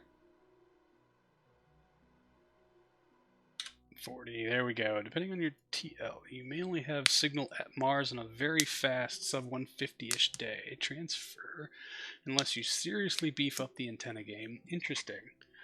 I think my tech level on both is 4, both ground stations and this dish. Is there a way to check here? Yeah, tech 4. On S-band. The amount of metal model kits. This force is silly. Wow. Heavy compared to Game Workshop's plastic. Interesting. When did you start using the bottom left maneuver widget? It's not stubborn crash. Well, when I kept getting locked out from being able to plot maneuvers because I don't have signal. that still lets me do it. So I do it. Alright, so here's going to be our final... can't create maneuver, no, alright, get your butt pointed back into the sun, please. You have access to a larger diameter dish than that one. I think... So isn't technically this a 1 meter? I think I do have the 1 meter dish. I mean, it's available, I don't think I've unlocked it. But yeah, 37 dB gain at Tech 4 Band S. Unless the ground stations aren't Tech 4, then it should be fine, as far as I know.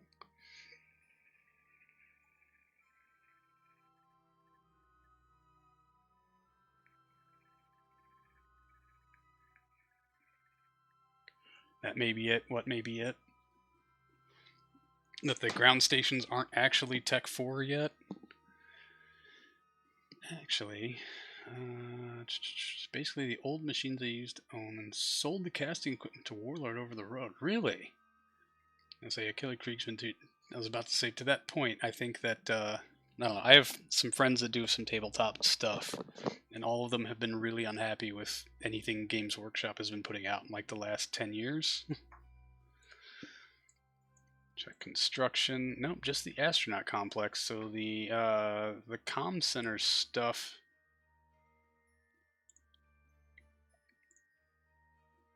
should be fully upgraded and basically ready to go. 56, of course it bumped us, and I can't dial it in because... Well, what happens if I just give the ZT a cap? It goes up. I need the N key and can't do that, so we're going to have to hit the brakes at the last minute. How much fuel do we have left? Okay. Alright, yeah, we'll have to check the ground station stuff when we finish the sim. But basically, we're going to start, I don't know, just crashing into Mars. We're going to have to dial back our periapsis for a little bit here.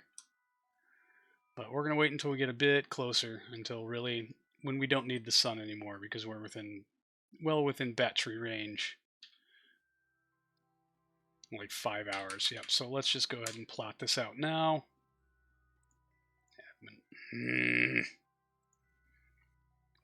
Adjust apoapsis. New apoapsis, 41 kilometers. After a fixed time, 0 seconds, create node. You serious? Oh, no, apoapsis. Periapsis. Periapsis is what I meant. Derp. 41. Fixed time, 0 seconds. Create node. Thank you. 1 meters per second. Execute. Switch to Warlord. I've more or less got all the Warhammer you could ever want. Fair enough. Uh-oh. No, I hit the M key while being still clicked into a MechJeb box, which was unfortunate.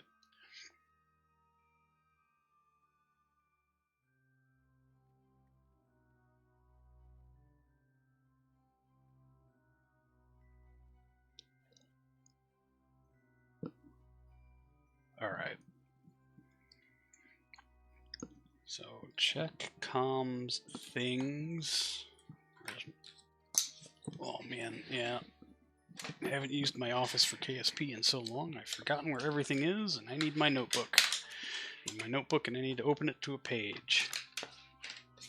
Preferably a page that is no longer being used for schoolwork. Ah, yes. Here we go. So Kiddo has usurped that one, so...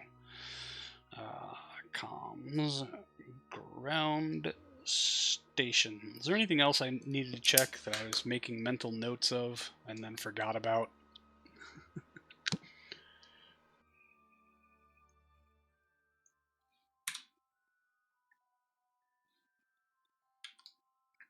Alright, now we walk it in. We just hope we have enough battery power by the time we get there. A couple hours, we should be okay. Oh good, we're spinning, so fine. That's a thing. Sorry it has to be at night, y'all. Staging. Yes, staging. Good call. Staging. See, I've already forgotten the thing I have spent much more time dealing with. Check yo staging.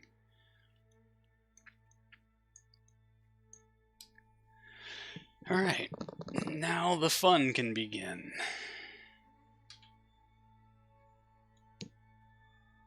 When we're close enough for it not to matter about a bunch of things, there we go. Whoop. Alright, so we want, for now, orbit, retrograde. After that has given us a good amount of spin, we're going to go ahead and jettison the service module. Tunk. Good day, sir.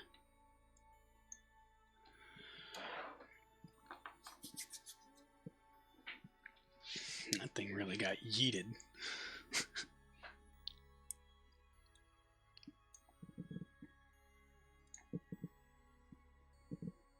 Arm parachute. RP1 playthrough. You've flown your current version of Atlas 20 or so times. Still haven't fixed staging in the VAB. Nothing wrong with historyological war games. It's a logical leap. Yeah, fair enough. You know, tabletop is addictive. It should be treated as a Schedule 1 narcotic and regulated heavily. But also, if you get into tabletop, you'll never have money for other Schedule 1 narcotics, so you know.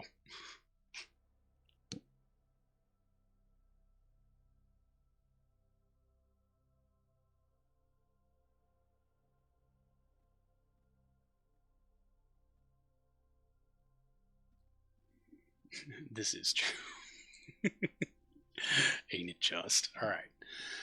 We're angled in. Our periapsis is solid. Alright. And our next staging event, yep, that should be our top aero cover. Whew, okay. Now it's time to see how the money making goes. It's a forceful staging. I mean, we're turning down the power to prevent trajectory change. That would be a good point. Decoupler force percent service module. I have a feeling we'll be adding a lot more notes to this as we progress through this EDL.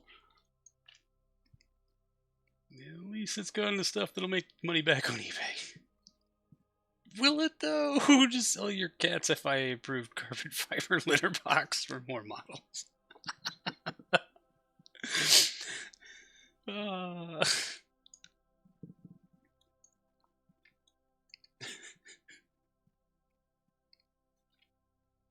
if I had to... Well, I'm really bad at painting. Two, just not very creative. Had to not buy tabletop stuff for a very long time. I don't know, I have to pick and choose. Like, my PC has needed upgrading for years now. Can't do it. Won't do it. Because I decided I wanted to play with race cars. And holy hell. If you really want a hobby that fucking shoots you in the balls. Well, it might not be much, but at least it's dang pretty doing it.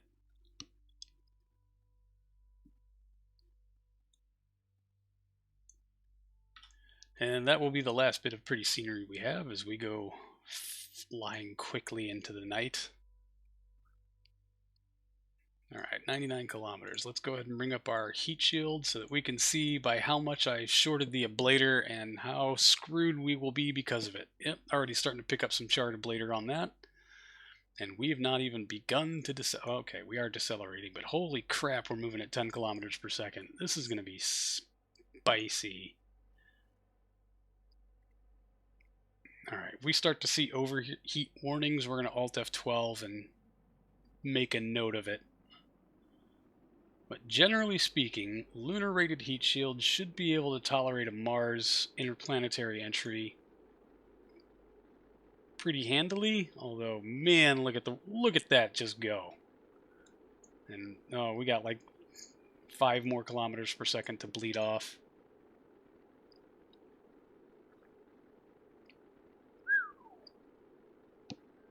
Huh. The blader ablating has abated and is slowing.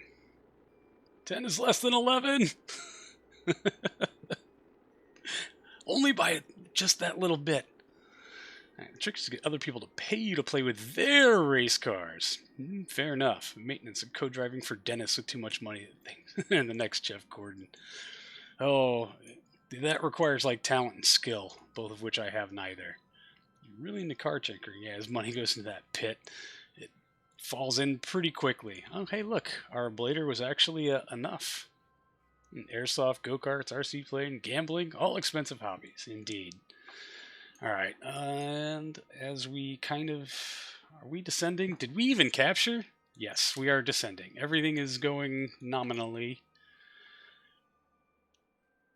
All right, and we will stage the top arrow shell in 3. Let's pack that up. We don't need it.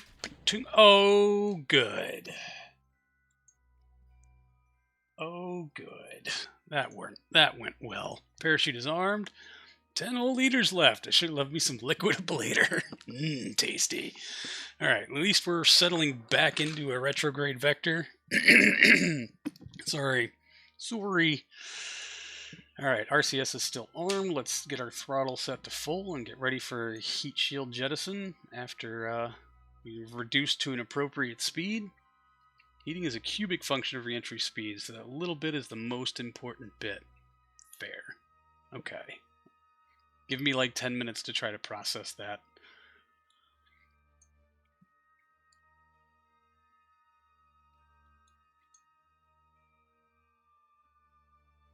Alright, let's switch this to radar altimetry so we have some clue of what the hell we're doing here.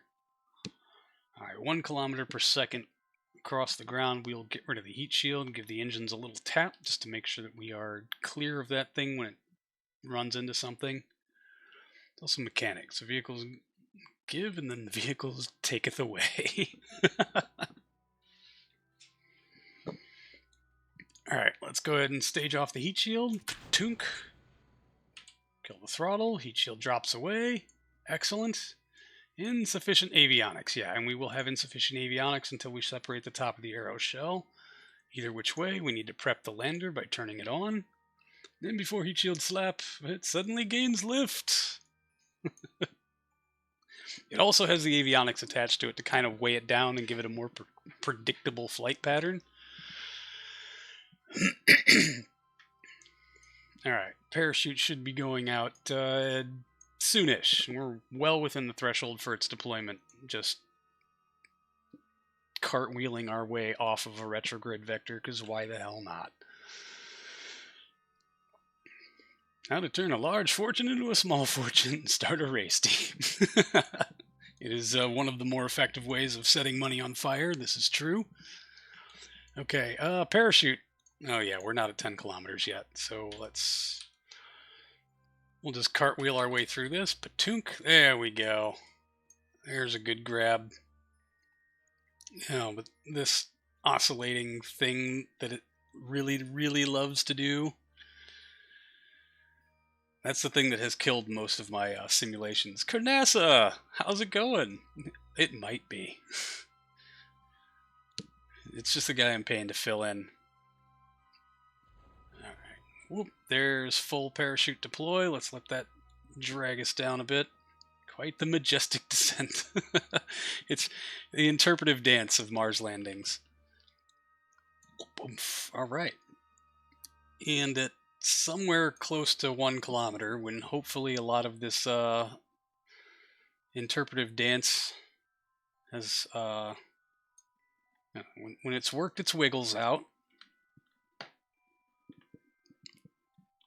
separate the top of the arrow shell and proceed with landing.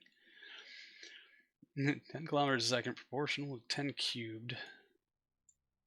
11 kilometers a second is 11 cubed. 11 to the 10 to the third, or 11 to the third. Only 3/4 of the heating of 11 kilometers per second. Oh, interesting. You hired Meth Seat Guy to stream for you. Contractually, I'm not allowed to talk about that.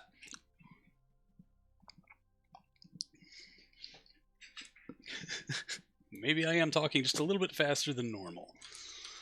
Alright, so let's dance our way on down. Maybe if we separated that earlier, we'd have... No, because then our descent... Once we separate the parachute, we're going to start picking up speed like crazy. So basically, we kick the engines on, we separate the top part, and hope that it doesn't impart so much force to us that we go all cattywampus. Now, who even needs propulsive descent? 7 meters per second, easy. I know, it just feels like such cheating.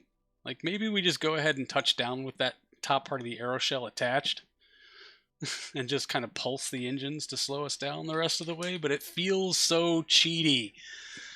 Like, there's no way parachute should get us that slow here. I mean, we got 371 meters per second of delta V to play with here, a whole minute of runtime. Oh, well, that's a problem. Oh, good. This is good. Attachment issues. Added to the list. Could probably save a couple hundred dV in real shoot settings. Probably. But, you know, for now, our decoupled parachute is still benefiting us plenty. So, yeah, maybe we just decouple the top half of the aeroshell after landing, and hopefully that will save us from smashing our antenna. This thing hella broken. Oh, it says idle. That's interesting.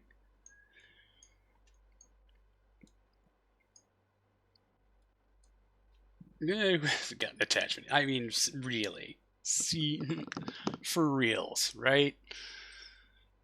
Well, maybe having the engines firing is what caused it, because now it looks like our antenna being wedged. Oh, yeah, I forgot the chute's auto cut. Son of a biscuit. No.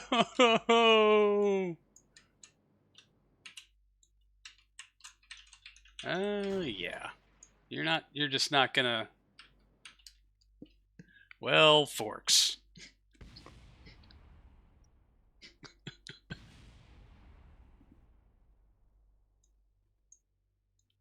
Man. The only way to prove that we're actually here has smashed itself. I guess we ran out of RCS propellant? Yeah, I forgot it was a separate tank from the engines. Dang it.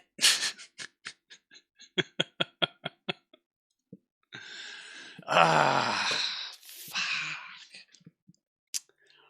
You know what? I think we're just going to do the landing with the top of the aeroshell attached, because we don't have time to wholly redesign the whole dang thing.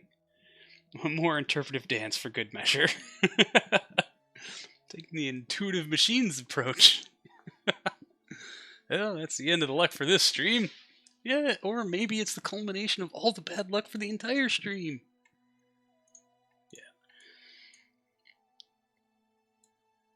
You know what? I'll take all this science that we can't radio in, except for the one that I didn't turn on. Alright.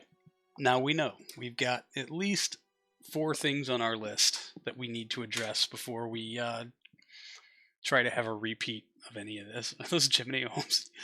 Yes. Yes, they are. There were 3 of them.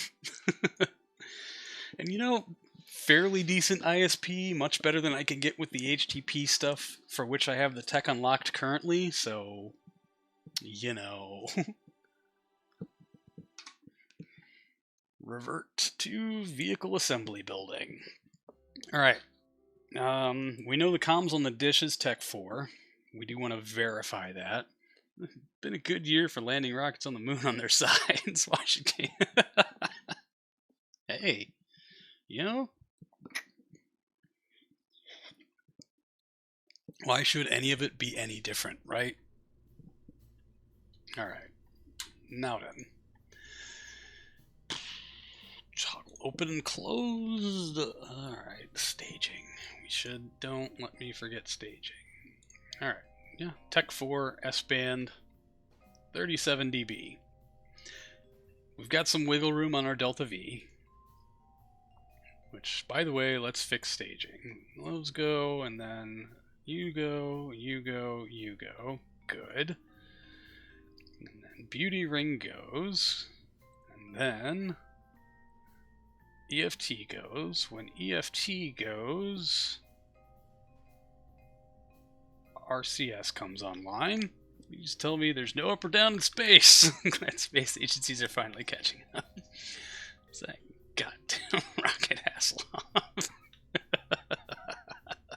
It's from Liftoff Aeronautics.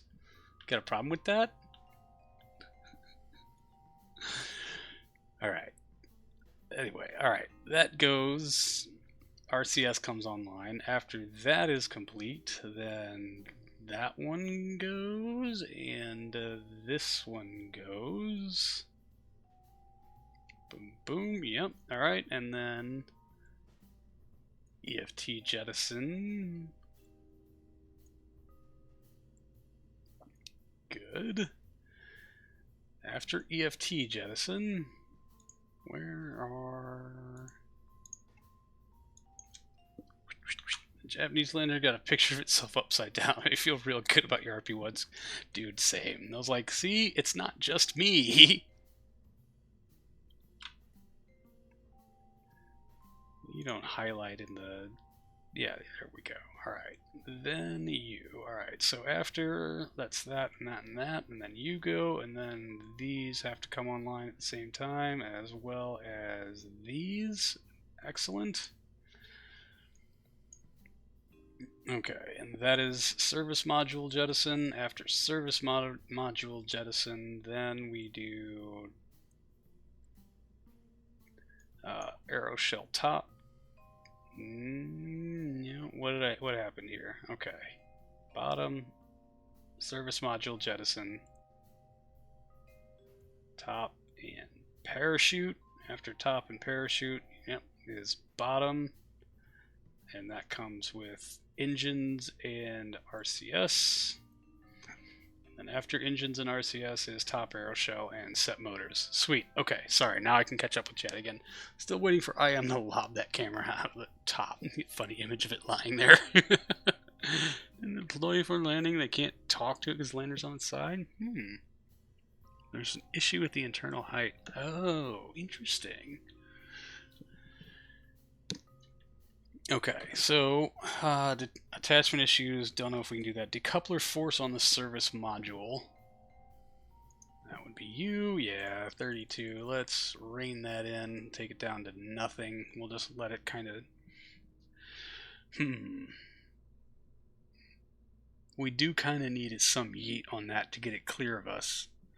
So let's put it at 1 kilonewton. Actually, let's just, yeah. 3, 4, 5, we'll go up to 10 kilonewtons at 50%, just to leave both numbers in both things so that we know that things have numbers in them. Alright, so comms, we'll put a question on that. We got to check ground station, staging, check, decoupler force percent, check, attachment issues. We will, I guess we'll hire it a therapist, and it can talk to the said therapist all the way to Mars, and by then maybe it will have figured out its attachment issues. Because honestly, if we adjust anything except where things sit, yeah, like there's no, I wonder if it's just the set motors clipping through on stuff, or if maybe we need to add some rigidity. Yeah. Attachment, root part, auto strut attachment, root part. I thought, yeah, root part, root part, root part. What about the set motors themselves? Auto strut, root part. See if maybe that will help with some of our attachment issues. Can the Space Program bear the expense of a therapist for that long? Good point. I don't know. I honestly will probably just get somebody who's in grad school and isn't actually a licensed therapist yet, and we'll, you know, they can count it towards their practicum hours. Leave a gap for the Kraken, maybe that'll help. You don't need to pay them to get on the rocket. You can cut funding after TMI. Here's the case. They tried to deploy it later after landing no elect connection. Man, bummer. And you are auto-strutted to root part. Excellent. Okay. Because, yeah, the top half arrow shell also did weird things. Auto-strut. There we go. Maybe that one's the issue. Nope. Alright. Save. Hopefully that has addressed all of our issues. Take 9 days to build it.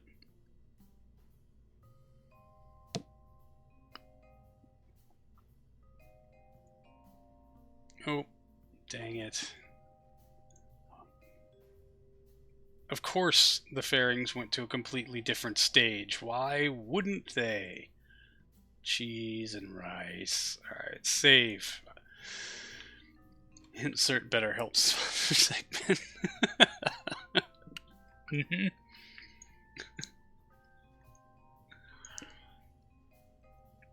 heard a better this launch brought to you by Better Than Nothing Help.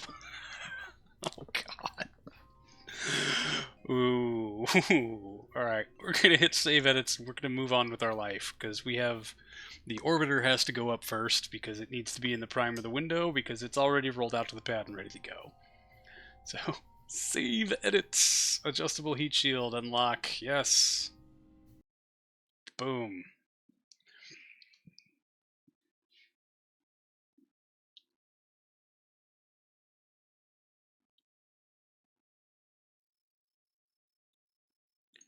Tracking station, facility level 4. Let's go in here and make sure that we have the appropriate comms unlocked, which would be here. Yep, owned. We got it all. Everything is operating at Tech 4 and was before we started this. 2 hours of sims and fricky numbers. We've simmed that exact flight at least on 2 other streams.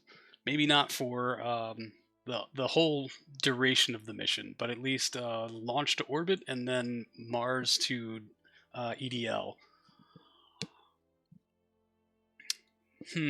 So do we just want to up the gain on the antenna?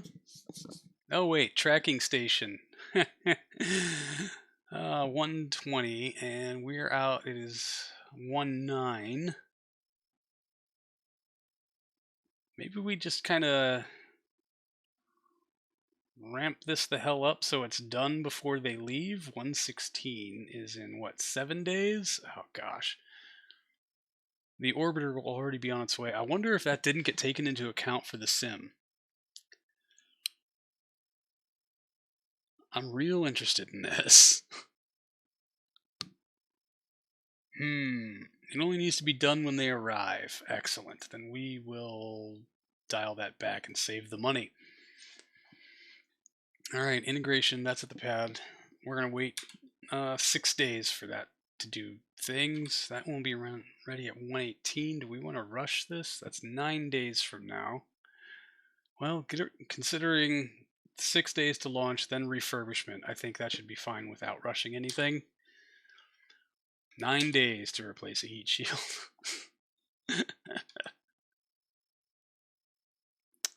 9 days.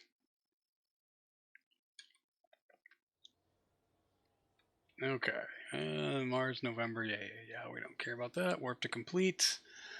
Ding. And that'll be done in 6 days. We got 3 days. I think we'll pull the launch up about 24 hours ahead just because we'll probably have to take a lap to line up with the moon because my timing is never that good. 5, 4, 3, 2, 1, and 23 hours. There we go. All right, let's get this. Let's take a hard save real quick. Save game, save. There we go. This is the one that has to succeed because this is the one for which we are doing the contract. And launch. Once spent an entire afternoon flying a crewed moon mission, landed back on Earth, and got real annoyed that the mission didn't get completed, only to see the rocket still intact in the KCTQ. Oh no. Ouch. Like, dude, what the fuck? Oh. And that hurts so bad. Just be like, man, I did all the thing. Oh. Now I have to do it again. Son of a bitch.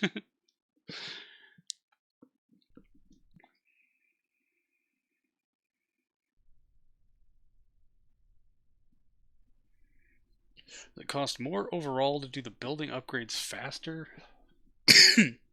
No, I think the cost does go up. Like you,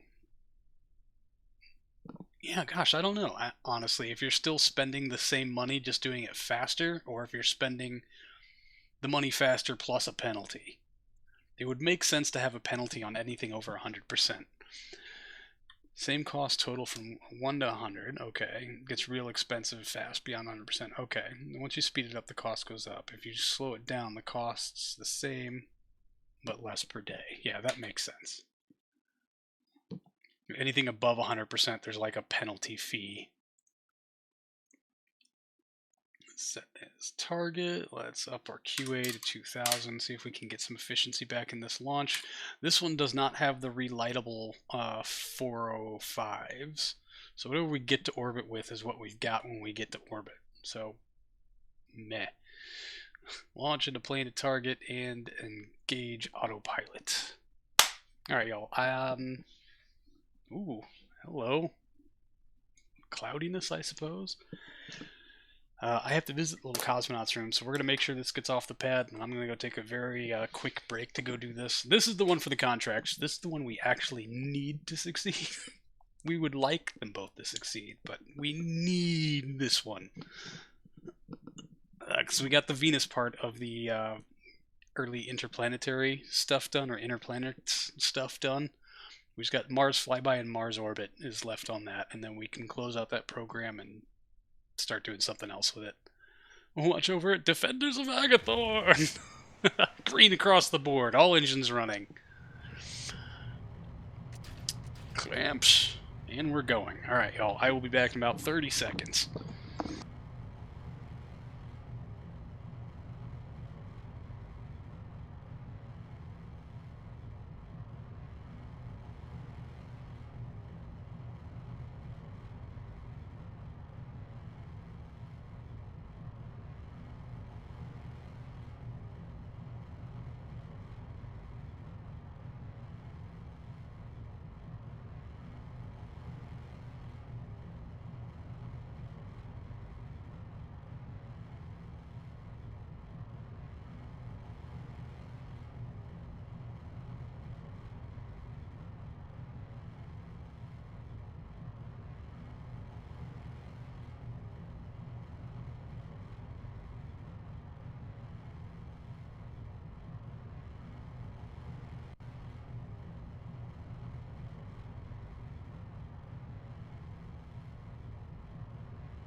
Alright, I'm back. Holy shit, nothing failed. Sweet!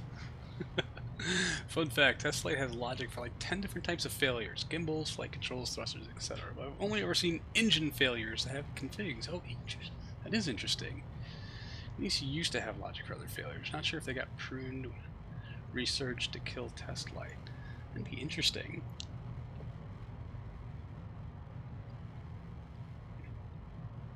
You know, like a gimbal failure would be super interesting. Like, does the gimbal just lock at 0 when that happens? Or if it fails and the gimbal is, you know, gimbaled out to X or Y, whatever degrees, does it lock at that position? That could provide some really, really interesting adaptations on the fly.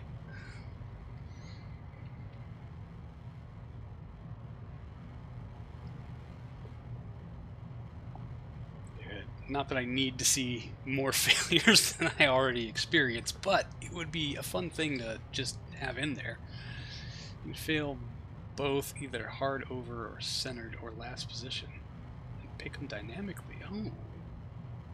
Yeah, I do wonder why that got pruned. Alright, boosters, clearing away.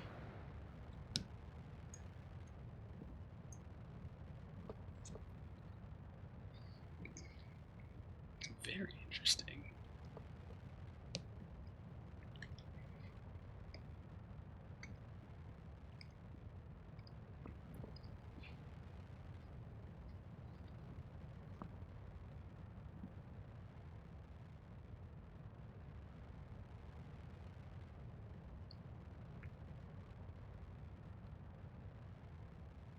Alright, so far so good. Next event will be, of course, Fairing Sep, as if we didn't just watch this launch, I don't know, an hour and some change ago.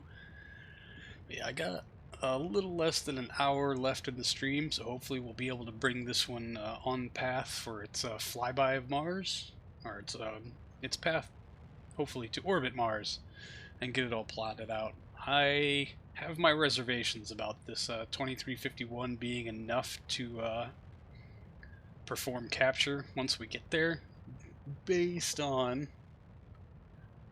how fast we were going when we got to Mars last time. So we may have to do some fidgeting with nodes before we do the Mars transfer burn, just to kind of see what we can suss out. But also, that last one was a 4.1 kilometer per second kick. This should be a 3.5 kilometer per second kick to get us there. We'll see.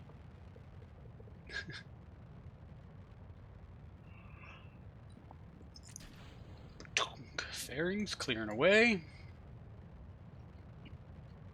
Still exists. There's a failure mode for avionics, docking ports, far control surface, gimbal, lights, reaction wheels, science, solar, and wheels. Oh man, if a science thing failed, I'd get real fucking mad.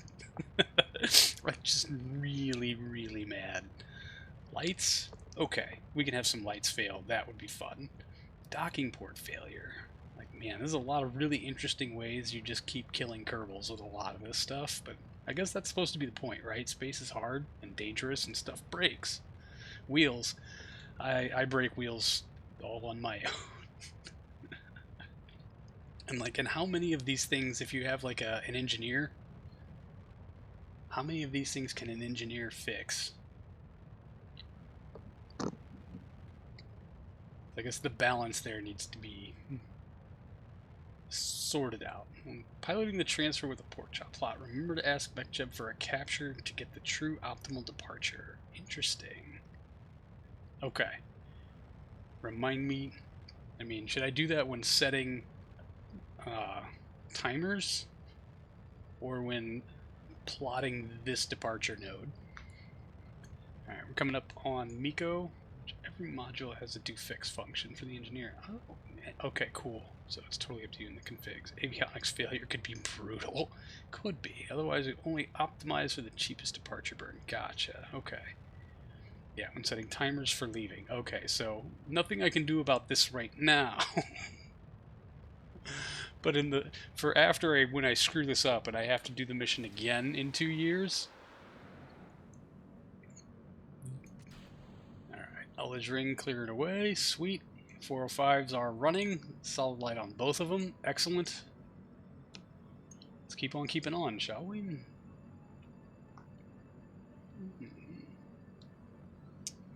It was one hell of a knowledge. Whenever these things stage in, they want to kick off to like one side, or like they start spinning around because they're not pointing exactly where they want to yet. And when the thrust builds up and they're gimbaled off 5 degrees, it torques them around like crazy. Telling you before you screw up. A bit more helpful than letting you know after the fact. Yeah, I'm fine. How could I deprive you of such valuable entertainment? You'll tell me how to fix it now, when it's of, like, the least importance. Let me fuck it up again. Yep, 405s. And then so that the next time, when it comes time for me to actually not screw it up, again, you will not say anything and wait for me to screw it up on my own. Vanguard continues to leave. An avionics failure script for intermittent random length avionics cutouts. Oh man.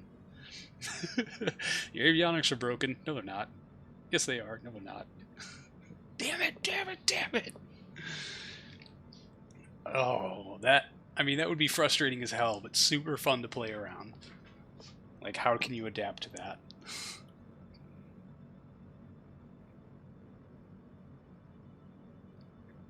Maybe if I enabled some of these things, they'd stop getting on my ass about starting with 500,000 funds. All of which I spent on tooling. Just, I'm not bitter.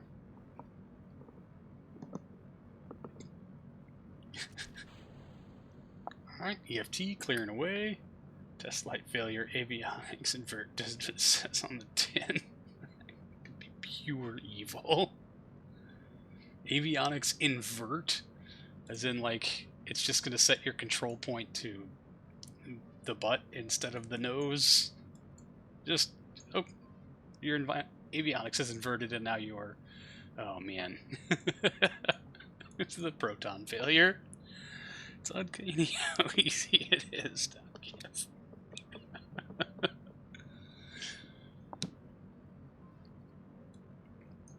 Alright, 30 seconds to orbital insertion, and then we can start failing at all our nodes.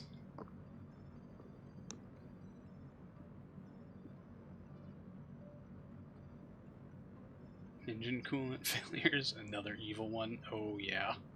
Engine starts overheating just from being run, and then explodes because it melted. You're like, well, you know, hey, bummer. I mean, at least in this case, where the engines are canted out, and the gimbals are enough to compensate for a single engine failure, we could shut it down and carry on. It would suck, and we'd have to run the other one at like double length, but it could be done. And just to make sure, yeah, no ignitions remaining. So ascent guidance, you can go away. Thank you very much. RCS to arm. And stage it. Ka-tunk. Sweet. Alright. Let's get a plotting, shall we? Set as target. I don't need a mod to turn my probe cores the wrong way. Well played. Alright, transfer to another planet. Limited time. Let's just let it do its calcs. Ding. Pork chop. Ding. Well, ASAP. 3.9. Seriously? Oh, man, we are... Okay. We are right on the cusp of that. Create node. 1 hour plus boil off. Shit. It's one for a locking thruster port open. There, yes, there should be. Is it Gemini 8?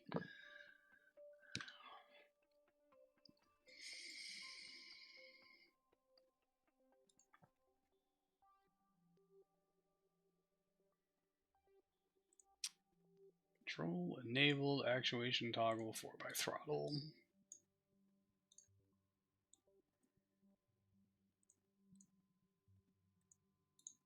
Alright.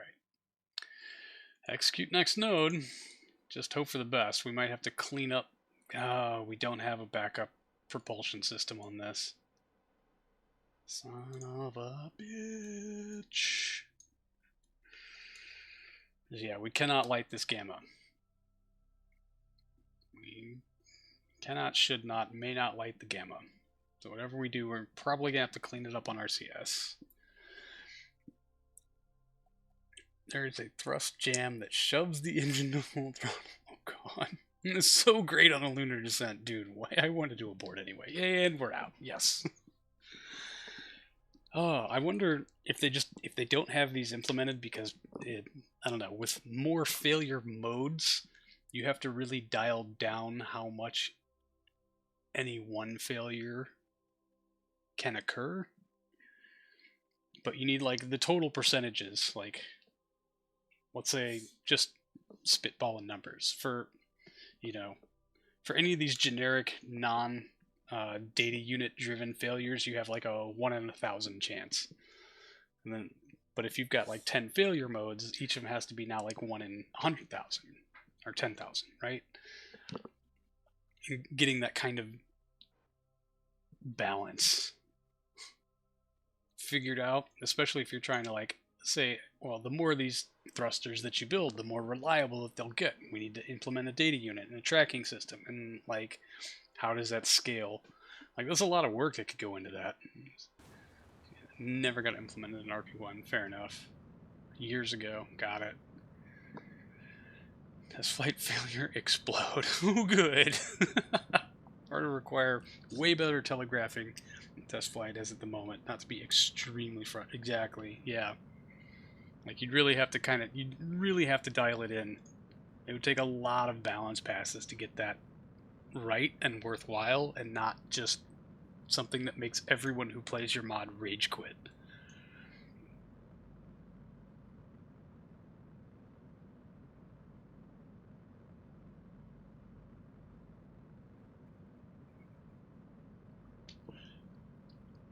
Yeah, and we totally forgot to mention that we have a good light on the 0109.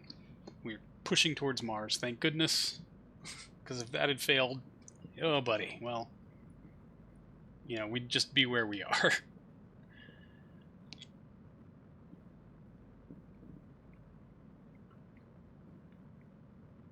Alright, and we'll come up on EFT jettison, I don't know, halfway from where we are now. We'll kick them loose when the LOX runs out. Really expensive MEO satellites. Very expensive medium Earth orbit satellites, indeed. Also take a lot more configs for all the different parts, with all the different types of failures. Yeah, and it could end up just being, I don't know, you'd have to streamline it a lot, I guess, or have to streamline it somewhat so that you're not just chewing up a bunch of space and memory for all these different failure modes.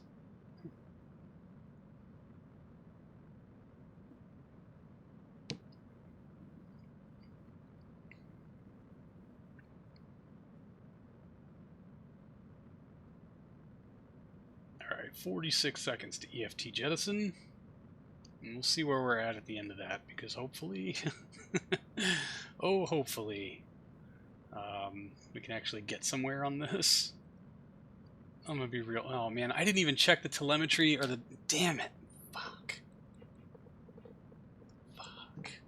Are we gonna fly past the moon? No. Are we gonna go to Mars? Probably. Conceivably. All these things I had plans to do, and I got distracted because, chat, it's your fault. 9, 8. Alright, look, LOX is about to be gone. We'll kick it then. 7, 6, 5, 4, 3, 2, 1. Empty. Kick them. They're clear.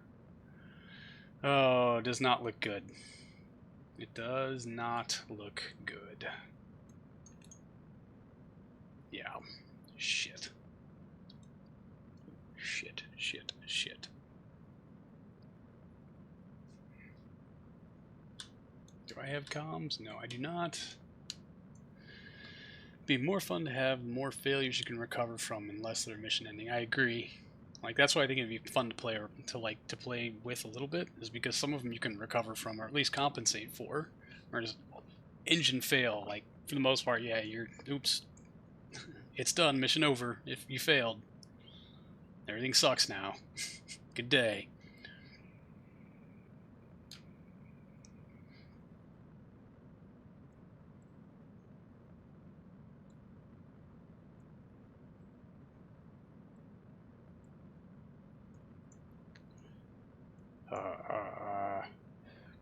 God, are we gonna be like 100 meters per second short? Oh, that'll make me quite angry. Should have opened up the other 2 thruster ports and let them go with throttle also. Maybe burning through all of this RCS propellant alongside the engines would have been more beneficial. How much? Our boil-off mitigation was pretty good. 139 meters per second shy, though, is not great. I wonder if I dialed down the decoupler, because now I really wish it had 32 kilonewton kick to it. Fuck.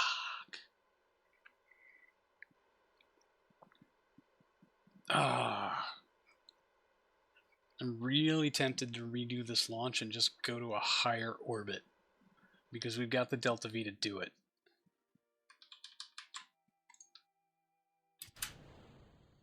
Sufficient avionics. Way to go, stupid.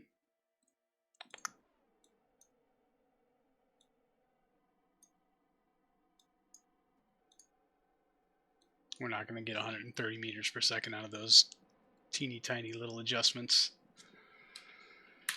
Let's see where we are and what we possibly... Yeah, we're not even going to Mars on this. Fuck. No,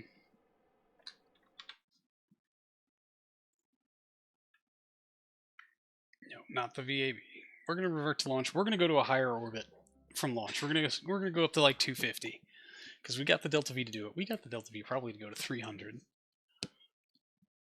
and hope that eases our Delta V burden just a little bit. I know we're kind of mitigating our Oberth effect, but I think the trade-off is worth it because we've got, I don't know, what do we have, 700 meters per second left in those 405s that we could play with.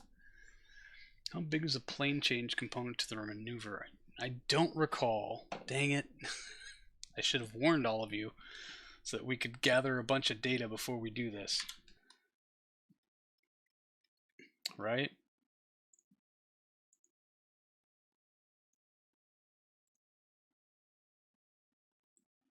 Target periapsis, let's go to 300 and let's see what that does for us, right?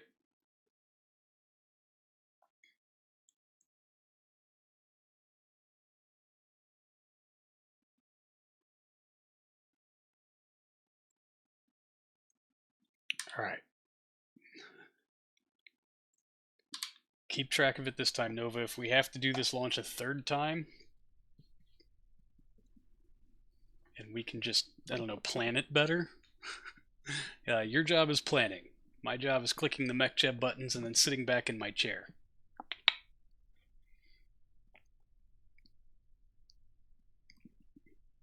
And finishing my very large, not so iced coffee. It's sometimes really beneficial picking another parking orbit than one coplanar to the moon. Yep, but picking coplanar to the moon is... plotting those are a bit involved. You see? No math on the weekends.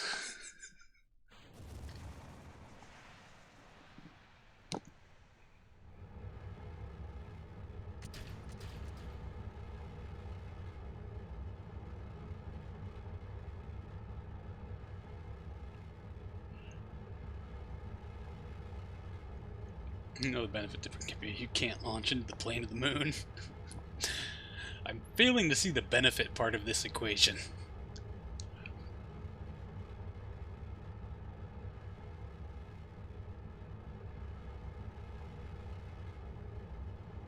You just switched over to Monday over there? Excellent! You can do the math!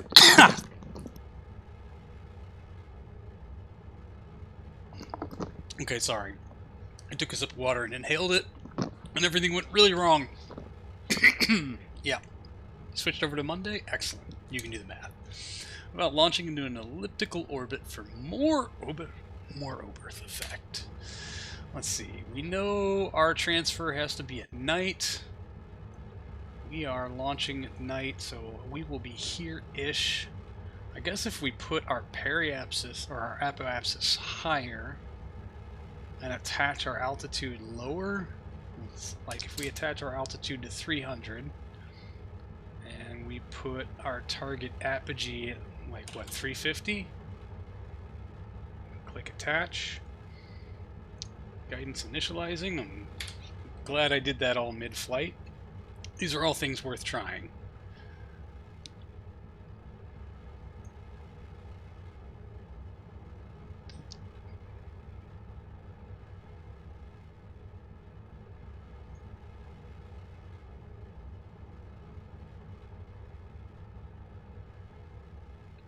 And your PE needs to be in the right place or it doesn't work. Yeah, I say generally. I'm wondering if it's worth doing it on this flight or if we should experiment with that further if we need to, Yeah, let me adjust this back.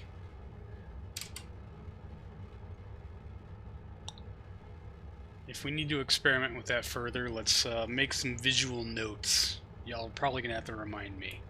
Isn't a rover attached to lander to the Mun?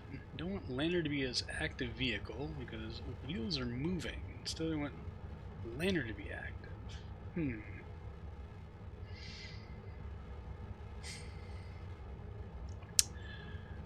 If you're already in flight, you can right-click on whatever the... I guess, does the lander have its own control core? You should be able to right-click on that and hit control from here, or set the brakes. The brakes will stop the wheels from spinning. Cop mentions math. Instantly starts choking. See, it's the weekend. I can't even talk about the M word. Disable motor and steering on the wheels until landed? That's another great idea.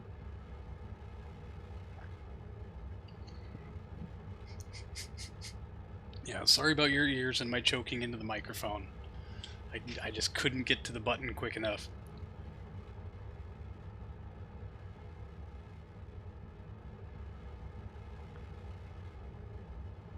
Alright, coming up on booster step here in about 10 seconds.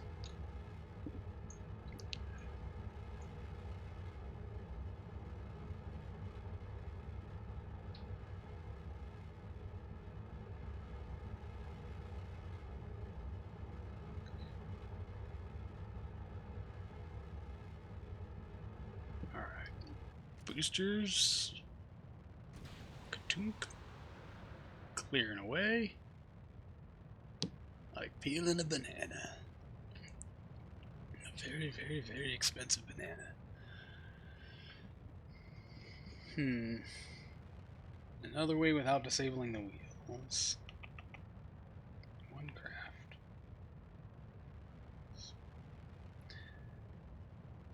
Yeah, I was wondering if having the control core be not the one attached to the, or not the one, if there's another control core that is inactive in between the one you're using and the wheels, if that would make them not do stuff, but I doubt it. You're probably going to have to disable them until you're on the ground if you don't want them twitching around and spinning. I think turning on the brakes will keep them from spinning.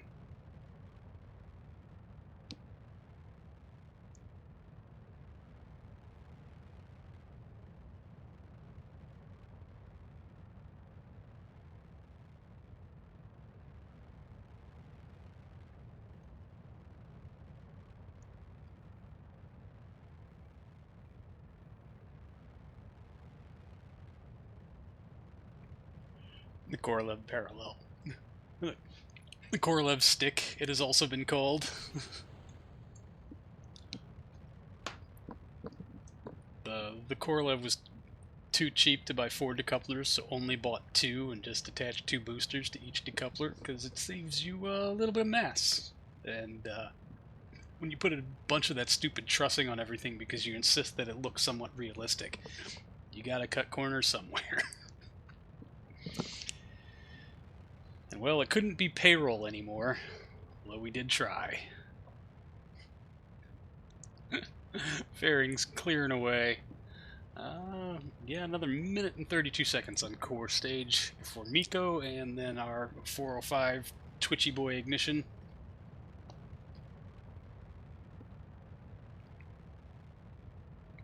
Oh, I agree. There should be a way. There's a lot of those little details that just kind of get overlooked in the grand scheme of things, but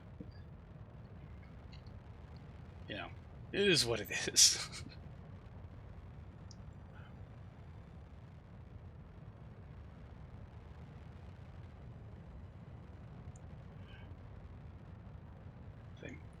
Am I inventing the memory, or do I remember, like, way back in the 0.24 days that wheels had to be staged in before they would spin or articulate or be viable for motors? And that kept them from acting all weird all the time? I could be wrong, but I think I have a memory of that. It's been, I don't know, 8 years, 9 years now since the glory days of 0.24, where everything worked as long as it took less than 4 gigabytes of RAM.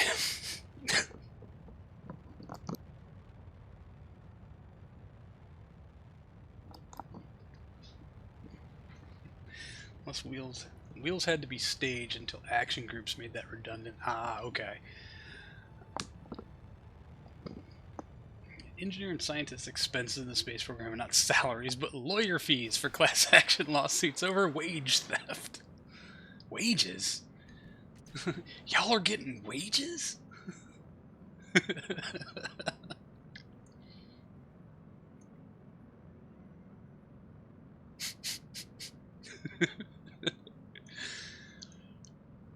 Truth. Alright, yeah, now we'll only have 530 meters per second remaining when we hit orbit. So hopefully that means that's 200 more meters per second towards our transfer that we don't have to use our 0105 stage for. It's sad. The answer to all of this series of missions woes is to just upgrade the 405Hs to the model that has more than one ignition. And all things suddenly become possible. Don't forget the budget for lawyers when you get sued by the first batch of lawyers for not paying them.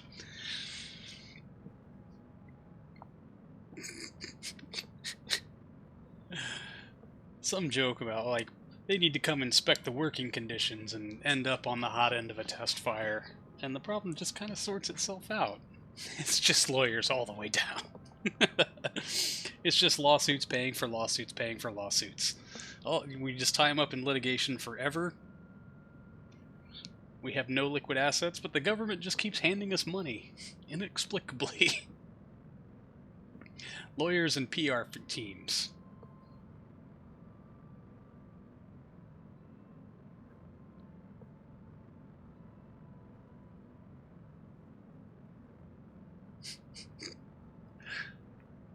Alright, EFT jettison in 8 seconds.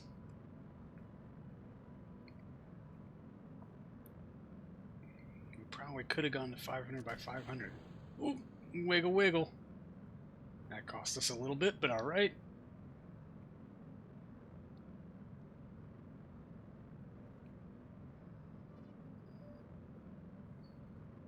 Alright.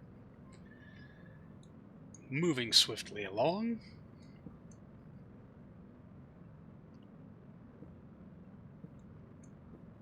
Alright, 1 more minute until orbit. No, 54 seconds until circularization burn is complete. I need to keep it in litigation for 60-ish or so years. The problem sort of goes away by itself. Yeah, pretty much. The government just keeps handing us money. SLS development summed up in one sentence. The singular aim of this space program is to make SLS development look smooth. And cheap.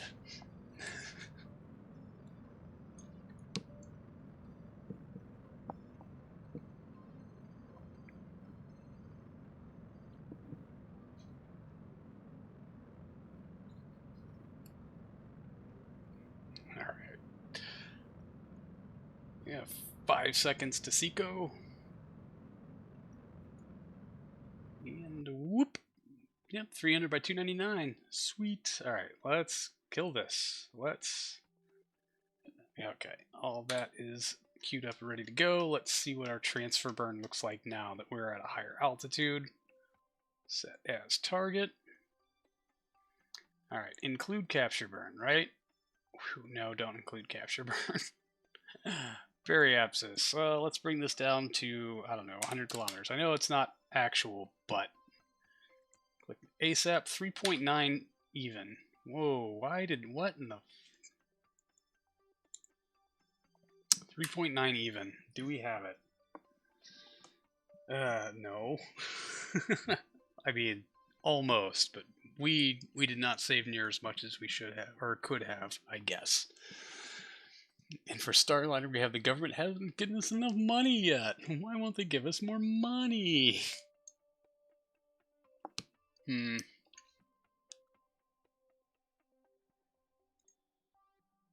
With boil off and everything else, this is gonna be, yeah, it's very, very, very tight.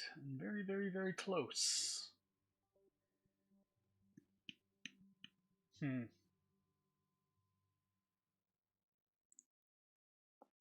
Create node. Why is that the 3.816? I guess that's rounding, or just... It's 3.861. Seems a little more feasible than 3.9 solid. But okay. Can we fly by the moon and get a little extra nudge? Focus view. Where does that take us? Zing. Okay, and what would the capture burn look like where that... yeah, it's not very accurate, but okay. Okay, that is a lot of dragging on that node. I don't think that's going to be less than 2.5 kilometers per second.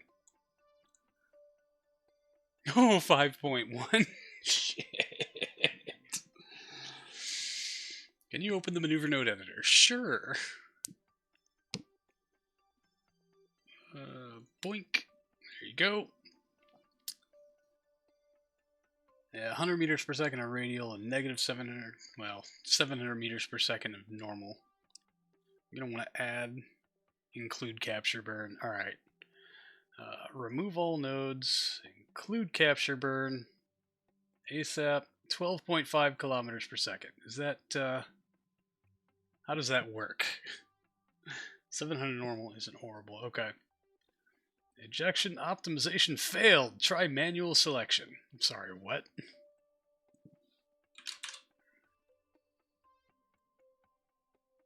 Boop, there we go. Hey, and hey, 2750. Almost.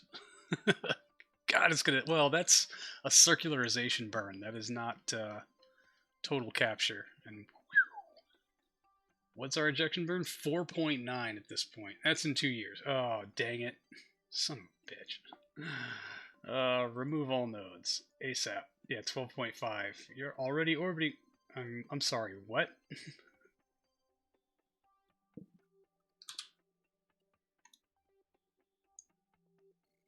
8 node. Optimization failed. Try manual selection. Yeah, I don't think...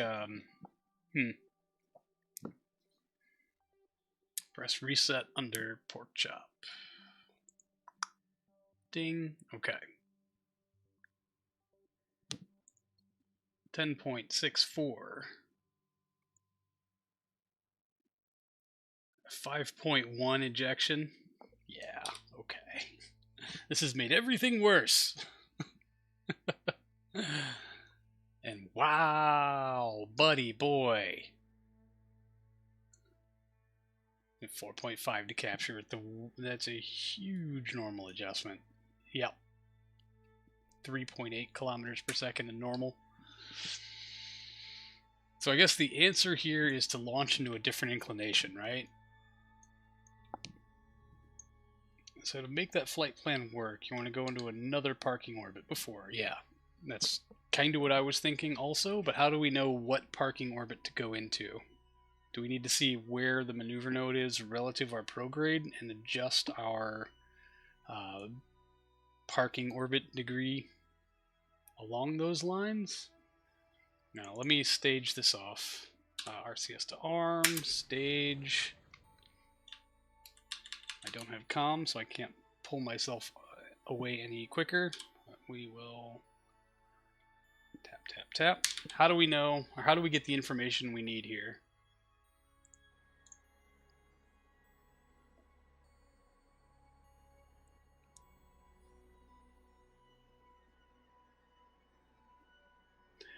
You can take a piece of space debris and adjust that into an appropriate orbit using the F12 menu. Then launch and plane target for the actual mission. Okay. Take a piece of space debris. I'm like, that one would be convenient, but for some reason it seems to think that it's way far away. Or it's been set as debris.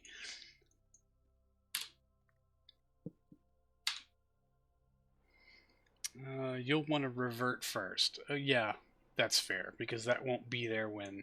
Jesus, look at that. That looks almost No. No. No, no, no. Plenty of space debris sitting around. Alright. So let's go create our target by reverting to launch. And then we'll jump out to some debris and adjust it as such, right? I'm hoping I don't need to gather any more information on this.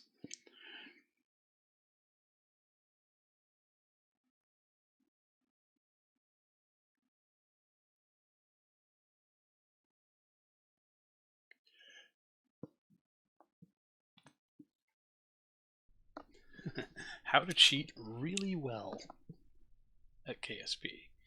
Kind of. Or at least how to pretend you have some understanding of what the fuck you're doing. Put it in a 22-ish degree inclination and then adjust the longitude of ascending node. Okay, hold on a second. Should I find a piece of debris for which we could edit the altitude or edit the orbital plane of first, right? Do we have to have some debris up here, right? See what MechJub says. The transfer will cost. Rinse and repeat until you get good numbers. Okay, hold on a second.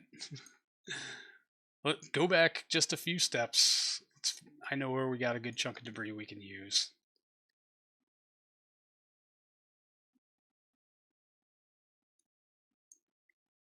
Geocom 1A. So TWP should give you a LAN you can tell PVG to launch to. Seriously? Well, transfer window planner. How so? All right. Origin Earth, destination Mars. Final orbit. We'll say, I don't know. We'll split the difference. Go 300. We do want an insertion burn. How do I get it to fill this in then? Or do I just type in numbers until...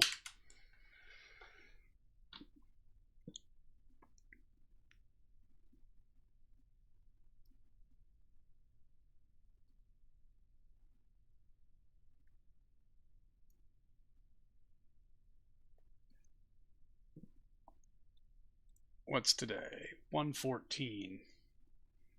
And that's telling us... okay. Oh, damn it. That's telling us to depart on 113. 1969. Shit. Alright, y'all are going to have to talk me through this. The only issue with Transfer Window Planner is that sometimes suggests parking orbits with a lower inclination than you can manage from Florida. Fair. Earliest departure is year what? Yeah, year 17, day... We'll just say day 10. Latest departure, year 17, day 16. No, because we got the other mission following right behind it. So 14. All right. Minimum inclination orbit, you're stuck there, is 28.5 from Florida.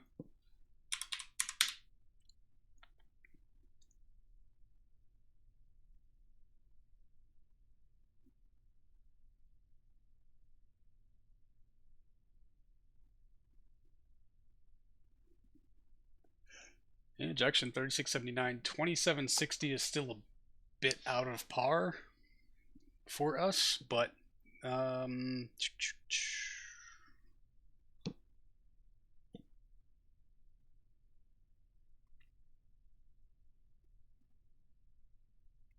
6 Jan 1967. No. That's before today, so hold on a second. We're on January 14th, 1967. So let's up that to that, and this to the 15th, plot it. All right. Aim for 119 land and ascent guidance. All right. So let's leave this open. Maneuver note editor. Let's shut you down for right now. Ascent guidance. Launch to the longitude of ascending node 119.84. You're on day 17, actually. Interesting. Okay. Should I replot this? I'm on day 17 to day 18. Plot. See if it changes much. Yeah, now our ejection land is exactly 120, so we did get a different result. It doesn't account for leap years or something to that effect. Ah, fun times.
Oh no, it's not you broken. I'm broken.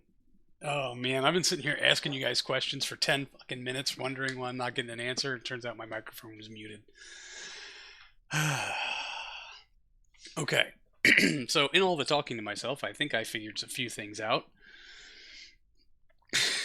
So sorry, everyone. I'm really good at embarrassing myself on the internet. So, I think I've got the settings figured out, but I think I'm also out of time for the day. I got like 10 minutes, and we know we can't get this to orbit in 10 minutes. So, are these settings here correct enough? ish. Should I adjust this longitude of ascending node down here to 244.92 degrees? Am I reading all of this correctly? Because we're going to go to a 300 kilometer orbit. We want our average altitude maybe to be 300 kilometers. Doesn't really matter. We want to leave, 15 January 1969 would be midnight-ish. Nah, it's trying for the next launch one. Oh, yeah, it's looking at 1969, you dummy. Ay, ay, ay. Yep, you're right. I did not have it correct. There we go. 14 January, 120.8. Now we're doing better. 36 and 29, 301 days. I'll take that. Do I have this somewhat correct now? Launched. Yep. I did not catch it. Now I hope we've caught it. There's just way too many little numbers for me to possibly pay attention to, and that seems more sane. Okay. Yeah, I was like, that seems not great, honestly. So I'm going to write some of these things down. So 300 init orbit at LAN of 120.18 degree.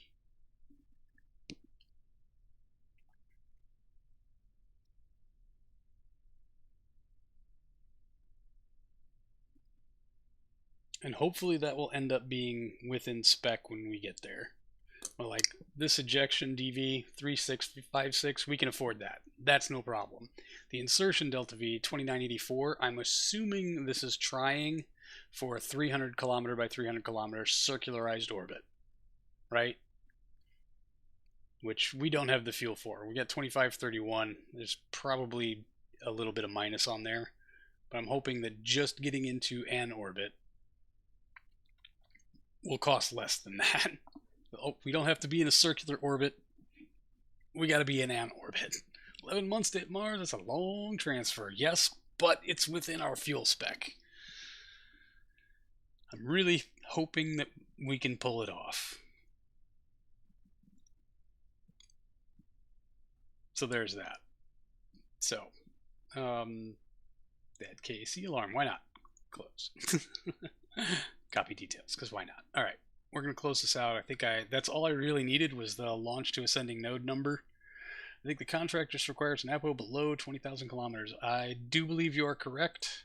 We can verify, I think, after Mars orbit, maximum apiaron of 140 million kilometers. So not even that. Yeah, 140 million meters. Oh, apoapsis below 140 million meters. So we just got to be in an orbit. Should be way within the budget. Yeah, I'm really hoping. So, okay, that's what we are going to shoot for. Next week, unfortunately. Easy peasy. That's how you end up with green and yellow painted rockets, Nova. All right, y'all. That's gonna have to do it for me this week. I'm really sorry we didn't get this thing figured out, but thank you so much for talking me through it. I really, I do appreciate that. Next week, this is where we'll start. We'll just jump right into it, and hopefully we'll be able to walk all the way through both of our Mars launches, and then get on to the super fun activity of doing geosynchronous stuff. All the details are in the KAC alarm, so you have it saved for next time too. Okay. I guess I've noticed those things. I just didn't know what the fuck they were. I've been playing this game for 12 years. I have no clue what the hell I'm doing. Yeah. 11 years. Right? Yeah, I started playing in 2013.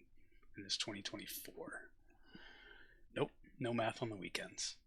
Can't help you. Sorry. Alright, y'all. We're going to find another Kerbal streamer to raid. I really hope you will stick around for that. Oh, Cartagev's on. And probably playing RP1 stuff. So we'll go check in with them. I'm going to run the outro. Thank you all so much for hanging out. I really appreciate it. And I will see you all next week. So until then, see you later.